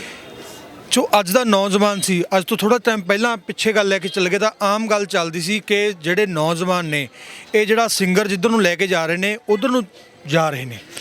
ਪਰ ਜਦੋਂ ਸਾਡੇ ਆਗੂਆਂ ਨੇ ਪੰਜਾਬ ਦੇ ਵਿੱਚ ਇੱਕ ਲੰਬਾ ਸੰਘਰਸ਼ ਕੀਤਾ, ਪਹਿਲਾਂ 2 ਮਹੀਨੇ ਪੰਜਾਬ ਦੇ ਵਿੱਚ ਸੰਘਰਸ਼ ਕੀਤਾ, ਤਾਂ ਉੱਥੇ ਉਹਨਾਂ ਦੀਆਂ ਸਪੀਚਾਂ ਸੁਣ ਕੇ ਇੱਕ ਚੇਟਕ ਲੱਗੀ ਹੈ ਕਿ ਸਾਡੇ ਇਤਿਹਾਸ ਬਾਰੇ ਕਿ ਯਾਰ ਅਸੀਂ ਹੋਰ ਹੈ, ਸਾਡੀ ਜਿਹੜੀ ਕੌਮ ਹੈ ਇਹ ਨਹੀਂਗਾ, ਅਸੀਂ ਸਾਡਾ ਖੂਨ ਹੈ ਵੱਖਰਾ ਹੈਗਾ, ਸਾਨੂੰ ਲੜਨਾ ਪਊ, ਸਾਨੂੰ ਅੱਗੇ ਆਉਣਾ ਪਊ। ਤਾਂ ਉਹ ਅੱਗੇ ਆਏ ਨੇ। ਤੁਸੀਂ ਦੇਖਿਆ ਹੋਊਗਾ ਸੰਘਰਸ਼ ਦੇ ਵਿੱਚ ਪੁਰਾਣਾ ਕਿਸਾਨ ਯੂਨੀਅਨ ਦੇ ਮੁਜ਼ਾਹਰੇ ਦੇਖੇ ਹੋਣਗੇ, ਉੱਥੇ 95% ਬਜ਼ੁਰਗ ਦਿਖਦੇ ਸੀਗੇ, ਪਰ ਹੁਣ ਜਿਹੜਾ ਨੌਜਵਾਨ ਹੈ ਉਹ ਬਰਾਬਰ ਮੋਢੇ ਨਾਲ ਮੋਢਾ ਜੋੜ ਕੇ ਖੜ ਚੁੱਕਿਆ ਹੈਗਾ। ਤੇ ਇਸੇ ਕਨਸੈਪਟ ਬਾਰੇ ਵੀ ਮੈਂ ਨਾਲ ਲਾਇਬ੍ਰੇਰੀ ਨਾਲ ਵੀ ਥੋੜ੍ਹਾ ਜਿਹਾ ਨਾਲ ਲੈ ਕੇ ਚੱਲਦਾ ਗਾ। ਇੱਥੇ ਵੀ ਅਸੀਂ ਇਹੀ ਚੀਜ਼, ਜਿਹੜਾ ਨੌਜਵਾਨ ਜਿਹੜਾ ਇੱਥੇ ਆਇਆ ਹੋਇਆਗਾ ਉਹਨੂੰ ਵੀ ਇਹ ਬੁੱਕ ਪੜ੍ਹਾ ਕੇ, ਸਾਡਾ ਇਤਿਹਾਸ ਪੜ੍ਹਾ ਕੇ ਉਹ ਜੀ ਕਿਸੇ ਦੇ ਅੰਦਰ ਚੇਟਕ ਲਾਉਣੀ ਚਾਹੁੰਦੇ ਹਾਂ ਅਸੀਂ ਕਿ ਜੋ ਇਹ ਜੰਗ ਹੈ ਇਹ ਅਸੀਂ ਵਿੱਚ ਵਿਚਾਲੇ ਨਹੀਂ ਛੱਡਣੀ, ਇਹਨੂੰ ਫਤਿਹ ਕਰਕੇ ਮੁੜਨਾ ਹੈ। ਜੋ ਸਾਡਾ ਇਤਿਹਾਸ ਹੈ ਉਹਨਾਂ ਨੇ ਕਦੇ ਵੀ ਜੰਗ ਨੂੰ ਵਿੱਚ ਅੱਧ ਵਿਚਾਲੇ ਨਹੀਂ ਛੱਡਿਆ, ਜਾਂ ਅਸੀਂ ਜਿੱਤਦੇ ਹਾਂ ਤੇ ਜਾਂ ਅਸੀਂ ਮਰਦੇ ਹਾਂ। ਮੈਂ ਖੁਦ ਦੇ ਵਿੱਚ ਅਸੀਂ 24 ਤਰੀਕ ਦੇ ਇੱਥੇ ਆਏ ਹੋਏ ਆਂਗੇ। ਮੈਂ ਇੱਕ ਆਪਣੀ ਖੱਡ ਬੀਤੀ ਸੁਣਾਉਣਾ ਹੈਗਾ। ਮੈਂ 9 ਤਰੀਕ ਨੂੰ ਇੱਥੋਂ 8 ਤਰੀਕ ਨੂੰ ਜਿੱਦਣ ਪੰਜਾਬ ਬੰਦ ਸੀਗਾ, ਭਾਰਤ ਬੰਦ ਸੀਗਾ, ਉਦੋਂ ਵਾਪਸ ਗਏ ਆਂਗੇ।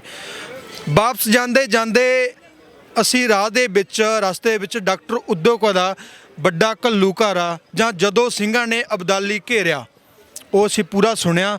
ਤਾਂ ਜਦੋਂ ਅਸੀਂ ਸੁਣਦਾ ਤਾਂ ਮੇਰੇ ਅੰਦਰ ਇੱਕ ਮੰਨ ਕੇ ਚਲੋ ਹੀਣ ਭਾਵਨਾ ਆ ਰਹੀ ਹੈ ਕਿ ਯਾਰ ਮੈਂ ਕਿੱਧਰ ਜਾ ਰਿਹਾ, ਮੈਂ ਜੰਗ ਤਾਂ ਇਹ ਚੱਲ ਰਹੀ ਹੈ ਬੇਸ਼ੱਕ, ਬਾਰਿਸ਼ ਕਿਹੜੀਆਂ ਕੌਮਾਂ ਦੇ, ਸਾਡਾ ਇਤਿਹਾਸ ਕੀ ਹੈਗਾ, ਮੈਂ ਘਰ ਨੂੰ ਜਾ ਰਿਹਾ ਹੈਗਾ। ਤਾਂ ਮੈਨੂੰ ਜਾ ਕੇ ਉੱਥੇ ਨੀਂਦ ਨਹੀਂ ਆਈ। 8 ਤਰੀਕ ਨੂੰ ਅਸੀਂ ਭਾਰਤ ਬੰਦ ਦਾ ਸਮਰਥਨ ਕੀਤਾ। ਮੇਰੇ ਨਾਲ ਮੇਰਾ ਮਿੱਤਰ ਸੀ, ਉਹਦੀ ਸਕੀ ਮਾਮੀ ਦੀ ਲੜਕੀ ਦੀ ਸ਼ਾਦੀ ਸੀ, ਉਹਨੂੰ ਅਟੈਂਡ ਕਰਕੇ ਅਸੀਂ ਉੱਥੋਂ ਮਤਲਬ ਕਿ ਬਹੁਤ ਜਲਦੀ ਨਾਲ ਕਾਹਲ ਨਾਲ ਇੱਥੇ ਵਾਪਸ ਆਏ। ਤੇ ਮੈਂ ਸਹੁੰ ਖਾ ਕੇ ਆਏਗਾ ਕਿ ਹੁਣ ਅਸੀਂ ਵਿੱਚ ਵਿਚਾਲੇ ਭੱਜ ਕੇ ਨਹੀਂ ਜਾਣਾ ਜਦੋਂ ਤੱਕ ਇਹ ਅਸੀਂ ਸੰਘਰਸ਼ ਫਤਿਹ ਨਹੀਂ ਕਰ ਲੈਂਦੇ, ਜਾਂ ਅਸੀਂ ਜਿੱਤ ਕੇ ਜਾਵਾਂਗੇ ਜਾਂ ਮਰ ਕੇ ਜਾਵਾਂਗੇ। ਅਸੀਂ ਆਪਦਾ ਪੱਕਾ ਇੱਥੇ ਜਿਹੜੇ ਡੇਰੇ ਲਾਏ ਹੋਏ ਨੇ, ਇਹੀ ਜਿਹੜਾ ਸਾਡਾ ਹੈਗਾ ਲਾਇਬ੍ਰੇਰੀ ਆ ਕਨਸੈਪਟ ਵੀ ਇਹੀ ਹੈਗਾ ਮੇਨ। ਬਿਲਕੁਲ ਜੀ, ਪੱਕੇ ਡੇਰੇ ਤਾਂ ਲਾਏ ਹੋਏ ਨੇ, ਪਰ ਮੈਂ ਇਹੀ ਕਹਾਂਗਾ ਕਿ ਸਾਨੂੰ ਜੋਸ਼ ਤੇ ਹੋਸ਼ ਦੋਹਾਂ ਦੇ ਨਾਲ ਇਸ ਵਾਰ ਕੰਮ ਲੈਣਾ ਪੈਣਾ, ਕਿਉਂਕਿ ਸਰਕਾਰਾਂ ਚਾਹੁੰਦੀਆਂ ਨੇ, ਹਰ ਨੌਜਵਾਨ ਇਹ ਕਹਿ ਰਿਹਾ ਹੈ ਕਿ ਅਸੀਂ ਜਿੱਤ ਕੇ ਹੀ ਜਾਵਾਂਗੇ। ਪਿੱਛੇ ਬਜ਼ੁਰਗਾਂ ਨਾਲ ਵੀ ਗੱਲ ਕੀਤੀ, ਉਹਨਾਂ ਨੇ ਵੀ ਇਹੀ ਗੱਲ ਕਹੀ ਕਿ ਅਸੀਂ ਦਿੱਲੀ ਪਹੁੰਚ ਗਏ ਆ, ਜਾਂ ਤਾਂ ਜਿੱਤ ਕੇ ਜਾਵਾਂਗੇ ਜਾਂ ਮਰ ਕੇ ਜਾਵਾਂਗੇ। ਆ ਨੌਜਵਾਨ ਖੜਾ, ਇਹਨੇ ਵੀ ਉਹੀ ਗੱਲ ਕਹੀ ਹੈ। ਪਰ ਗੱਲ ਇੱਥੇ ਨਹੀਂ ਮੁੱਕਦੀ। ਹੁਣ ਸਰਕਾਰਾਂ ਤਾਂ ਚਾਹੁੰਦੀਆਂ ਨੇ ਕਿ ਅਸੀਂ ਆਪ ਮੁਹਾਰੇ ਆ ਕੇ ਬੈਠੇ ਆ ਤਾਂ ਜਾਂ ਤਾਂ ਅਸੀਂ ਮਰਨ ਵਰਤ ਤੇ ਬਹਿ ਜਾਈਏ, ਜਾਂ ਕੁਝ ਅਜਿਹਾ ਉਲੀਕ ਦਈਏ, ਜਾਂ ਕੋਈ ਇਹ ਸ਼ਰਾਰਤੀ ਅਨਸਰ ਅਜਿਹੇ ਭੇਜ ਦੇਣ ਕਿ ਅਸੀਂ ਮਤਲਬ ਆਮਣੇ ਸਾਹਮਣੇ ਦੀ ਲੜਾਈ ਆਪ ਹੀ ਸ਼ੁਰੂ ਕਰ ਦਈਏ। ਪਰ ਮੈਂ ਇਹੀ ਬੇਨਤੀਆਂ ਕਰਾਂਗਾ ਕਿਸਾਨ ਜਥੇਬੰਦੀਆਂ ਨੂੰ ਵੀ ਤੇ ਪਹੁੰਚੇ ਨੌਜਵਾਨਾਂ ਨੂੰ ਵੀ, ਅਸੀਂ ਹਮੇਸ਼ਾ ਲੜੇ ਆ, ਫਤਿਹ ਕੀਤੀ ਆ ਜੰਗ।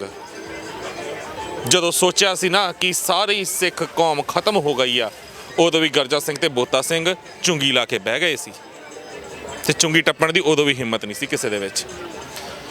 ਹੁਣ ਤੁਸੀਂ ਇਹ ਸੋਚੋ, ਹੁਣ ਤਾਂ ਦਿੱਲੀ ਦੀ ਹਿੱਕ ਉੱਤੇ ਅਸੀਂ ਆ ਕੇ ਬਹਿ ਗਏ ਆ, ਤੇ ਇੱਕ ਜਾਂ ਦੋ ਗਰਜਾ ਸਿੰਘ ਬੋਤਾ ਸਿੰਘ ਨਹੀਂ, ਹੁਣ ਤਾਂ ਪਤਾ ਨਹੀਂ ਕਿੰਨੇ ਹੀ ਸਿੰਘ ਆ ਕੇ ਬਹਿ ਗਏ ਆ। ਦਿੱਲੀ ਨੂੰ ਸਾਹ ਨਹੀਂ ਆਣਾ। ਅਸੀਂ ਜੰਗ ਜਿੱਤ ਚੁੱਕੇ ਆ, 18 ਵਾਰ ਪਹਿਲਾਂ ਫਤਿਹ ਕੀਤੀ ਹੈ, 19 ਵਾਰ ਫਤਿਹ ਕਰ ਚੁੱਕੇ ਆ। ਹੁਣ ਇਹਦੀਆਂ ਹੋਰ ਪ੍ਰਾਪਤੀਆਂ ਸਾਡੇ ਪੱਲੇ ਕੀ ਪੈਂਦੀਆਂ ਨੇ, ਉਹ ਦੇਖਣੀਆਂ ਬਾਕੀ ਹੋਣਗੀਆਂ। ਤੇ ਜੇਕਰ ਆਪਣੇ ਅੜੀਅਲ ਰਵੱਈਏ ਦੇ ਉੱਤੇ ਇਹ ਸਰਕਾਰ ਅੜੀ ਰਹੀ, ਕਿਉਂਕਿ ਕਿਸਾਨ ਜਥੇਬੰਦੀਆਂ ਨੇ ਸਾਫ਼ ਕਰ ਦਿੱਤਾ ਹੈ ਕਿ ਕੋਈ ਗੱਲਬਾਤ ਨਹੀਂ ਕਰਨੀ, ਅਸੀਂ ਕੋਈ ਅਮੈਂਡਮੈਂਟ ਸਾਨੂੰ ਬਿੱਲਾਂ ਦੇ ਵਿੱਚ ਨਹੀਂ ਚਾਹੀਦੀ, ਸਾਨੂੰ ਯੈਸ ਔਰ ਨੋ ਦੇ ਵਿੱਚ ਆਨਸਰ ਚਾਹੀਦਾ ਹੈ। ਪਰ ਹਾਂ, ਸਰਕਾਰ ਯੈਸ ਤੇ ਨੋ ਦੇ ਵਿੱਚ ਆਨਸਰ ਦੇ ਹੀ ਨਹੀਂ ਸਕਦੀ, ਕਿਉਂਕਿ ਸਰਕਾਰ ਤਬਾਹੋ ਬਰਬਾਦ ਹੋ ਜਾਏਗੀ ਅਗਰ ਉਸਨੇ ਬਿੱਲ ਰੱਦ ਕਰਤੇ। ਉਹ ਸਰਕਾਰ ਬਹੁਤ ਚੰਗੀ ਤਰ੍ਹਾਂ ਜਾਣਦੀ ਹੈ, ਮੋਦੀ ਦਾ ਵਜੂਦ ਖਤਮ ਹੋ ਜਾਏਗਾ ਸਿਆਸਤ ਦੇ ਵਿੱਚ, ਸਰਕਾਰ ਬਹੁਤ ਚੰਗੀ ਤਰ੍ਹਾਂ ਜਾਣਦੀ ਹੈ। ਹੁਣ ਇਹ ਬਿੱਲ ਜਿਹੜੇ ਪਾਸ ਕੀਤੇ ਸੀ ਅੰਬਾਨੀਆਂ ਅਡਾਨੀਆਂ ਦਾ ਕੁੱਤਾ ਬਣ ਕੇ, ਹੁਣ ਉਹੀ ਇਹਨਾਂ ਦੇ ਗਲੇ ਦੀ ਹੱਡੀ ਬਣ ਗਏ ਆ।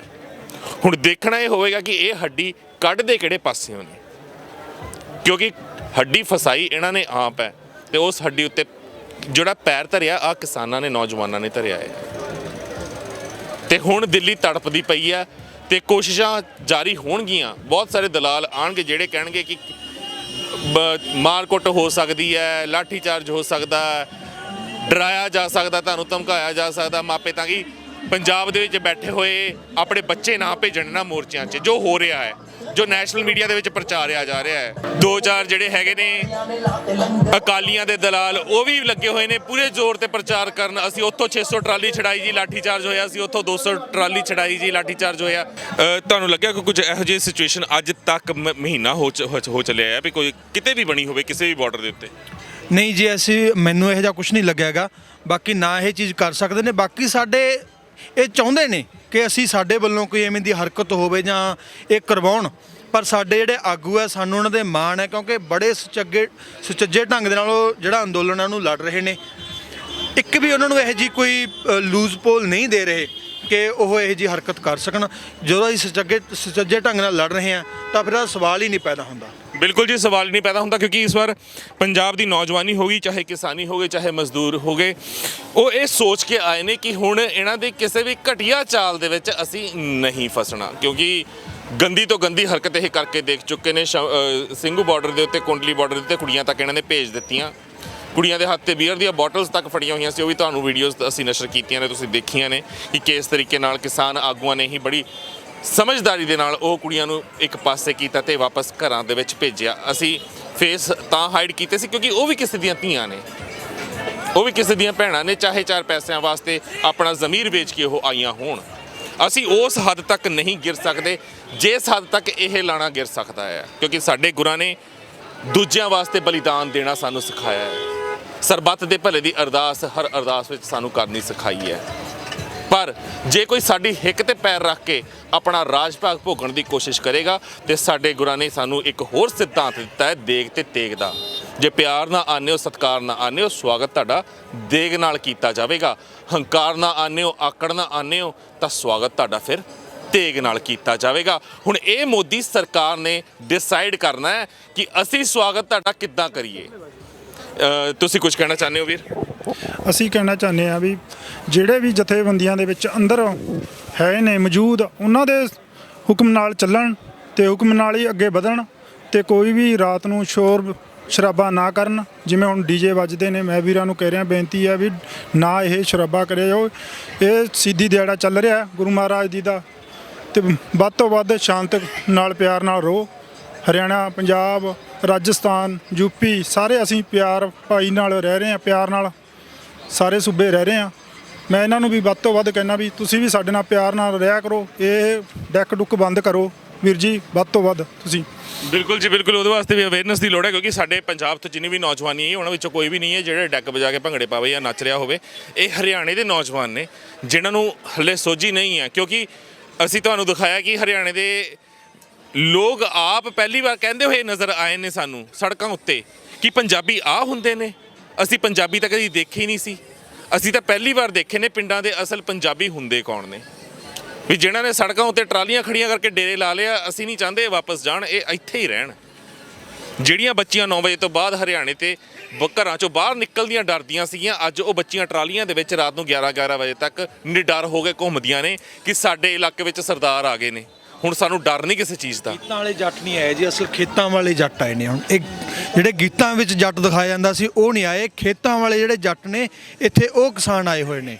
ਤਾਂ ਉਹਨਾਂ ਦਾ ਸੇਫ ਰਹਿਣਾ ਤੇ ਉਹਨਾਂ ਨੂੰ ਅਜੀਬ ਲੱਗਣਾ ਬਿਲਕੁਲ ਬਿਲਕੁਲ। ਦੇਖੋ ਸਾਡੀ ਰੂਹ ਦੇ ਨਾਲ ਹਰ ਚੀਜ਼ ਜੁੜੀ ਹੁੰਦੀ ਹੈ। ਸਾਡੇ ਅਸੀਂ ਜਿਸ ਜ਼ਹਿਨੀਅਤ ਦੇ ਨਾਲ ਘਰਾਂ ਤੋਂ ਚਾਲੇ ਪਾਏ ਨੇ ਨਾ, ਉਹ ਜ਼ਹਿਨੀਅਤ ਸਾਡੇ ਨਾਲ ਹੈ ਤੇ ਉਹਦੀਆਂ ਪੋਜ਼ਿਟਿਵ ਵੇਵਜ਼ ਹਰ ਕਿਸੇ ਤੱਕ, ਛੋਟੇ ਬੱਚੇ ਤੋਂ ਲੈ ਕੇ ਇੱਕ ਮੈਚੁਰ ਪਰਸਨ ਤੱਕ ਪਹੁੰਚਦੀਆਂ ਨੇ।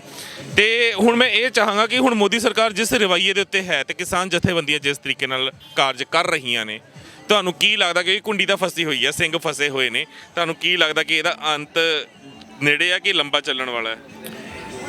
ਮੇਰੇ ਖਿਆਲ ਨਾਲ ਜਿਹੜੀ ਸਰਕਾਰ ਹੈਗੀ ਇਹਨੂੰ ਅੰਦਰੋਂ ਤਾਂ ਮੰਨ ਚੁੱਕੀ ਹੈ, ਪਰ ਬਾਹਰੋਂ ਜਿਹੜੀ ਇਹ ਆਕੜ ਦਿਖਾ ਰਹੀ ਹੈ ਆਪਣੀ। ਰੱਸੀ ਜਲ ਗਈ ਆ, ਬਲ ਨਹੀਂ ਗਿਆ। ਬਲ ਨਹੀਂ ਗਿਆ ਜਿਹਨੂੰ ਕਹਿੰਦੇ ਹਾਂ, ਪਰ ਰੱਸੀ ਜਲ ਗਈ ਪਰ ਬਲ ਨਹੀਂ ਗਿਆ।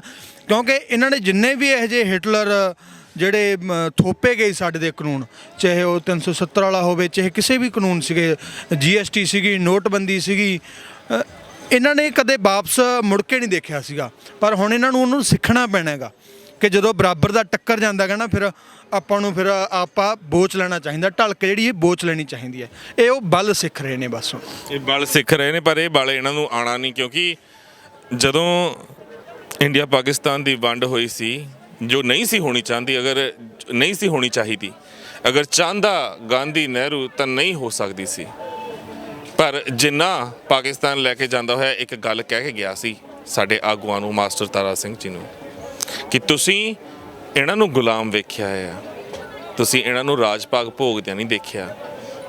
ਕੁਝ ਸਾਲਾਂ ਵਿੱਚ ਇਹਨਾਂ ਨੇ ਤੁਹਾਡਾ ਜੀਣਾ ਹਰਾਮ ਕਰ ਦੇਣਾ ਹੈ। ਖੈਰ, ਅਸੀਂ ਇਹ ਨਹੀਂ ਕਹਿੰਦੇ ਕਿ ਸਾਡੇ ਆਗੂਆਂ ਦੀਆਂ ਕੋਈ ਗਲਤੀਆਂ ਸੀ ਜੋ ਅਸੀਂ ਅੱਜ ਭੋਗ ਰਹੇ ਹਾਂ, ਕਿਉਂਕਿ ਉਸ ਪਰਮਾਤਮਾ ਨੇ ਜੋ ਲਿਖਿਆ ਹੋਣਾ ਹੈ ਅਸੀਂ ਉਸ ਦਾ ਸਾਹਮਣਾ ਕਰਨਾ ਹੀ ਹੈ। ਤੇ ਕਹਿੰਦੇ ਨੇ ਭੀੜ ਜਾਗਦੀਆਂ ਜ਼ਮੀਰਾਂ ਤੇ ਜਿਉਂਦੀਆਂ ਕੌਮਾਂ ਤੇ ਪੈਂਦੀ ਹੈ, ਤੇ ਅਸੀਂ ਤਾਂ ਪਹਿਲਾਂ ਹੀ ਜੁਝਾਰੂ ਹੈਗੇ ਆ। ਜਿਹੜੀਆਂ ਕੌਮਾਂ ਨੇ ਘੋੜਿਆਂ ਦੀਆਂ ਕਾਠੀਆਂ ਦੇ ਰਾਤਾਂ ਬਿਤਾ ਕੇ ਰਾਜ ਭਾਗ ਲਿੱਤੇ ਹੋਣ, ਉਹਨਾਂ ਨੂੰ ਫਰਕ ਨਹੀਂ ਪੈ ਸਕਦਾ। ਫਰਕ ਇਹਨਾਂ ਨੂੰ ਪੈਣਗੇ ਜਿਨ੍ਹਾਂ ਦੇ ਤਿਲਕ ਜੰਜੂ ਦੀ ਰੱਖਿਆ ਵਾਸਤੇ ਅਸੀਂ ਸ਼ੀਸ਼ ਵੀ ਦਿੱਤੇ, ਜਿਨ੍ਹਾਂ ਵਾਸਤੇ ਅਸੀਂ ਕੁਰਬਾਨੀਆਂ ਕੀਤੀਆਂ, ਪਰ ਅੱਜ ਉਹ ਕੁਰਬਾਨੀਆਂ ਭੁੱਲ ਗਏ ਨੇ। ਤੇ ਉਹ ਪਰਮਾਤਮਾ ਤਾਂ ਹਰ ਚੀਜ਼ ਦੇਖ ਰਿਹਾ। ਅਸੀਂ, ਮੈਂ ਇੱਕ ਵਾਰ ਫਿਰ ਤੋਂ ਕਹਿਣਾ ਕਿ ਕਿਸੇ ਤੇ ਕੋਈ ਅਹਿਸਾਨ ਨਹੀਂ ਜਤਾਉਂਦੇ।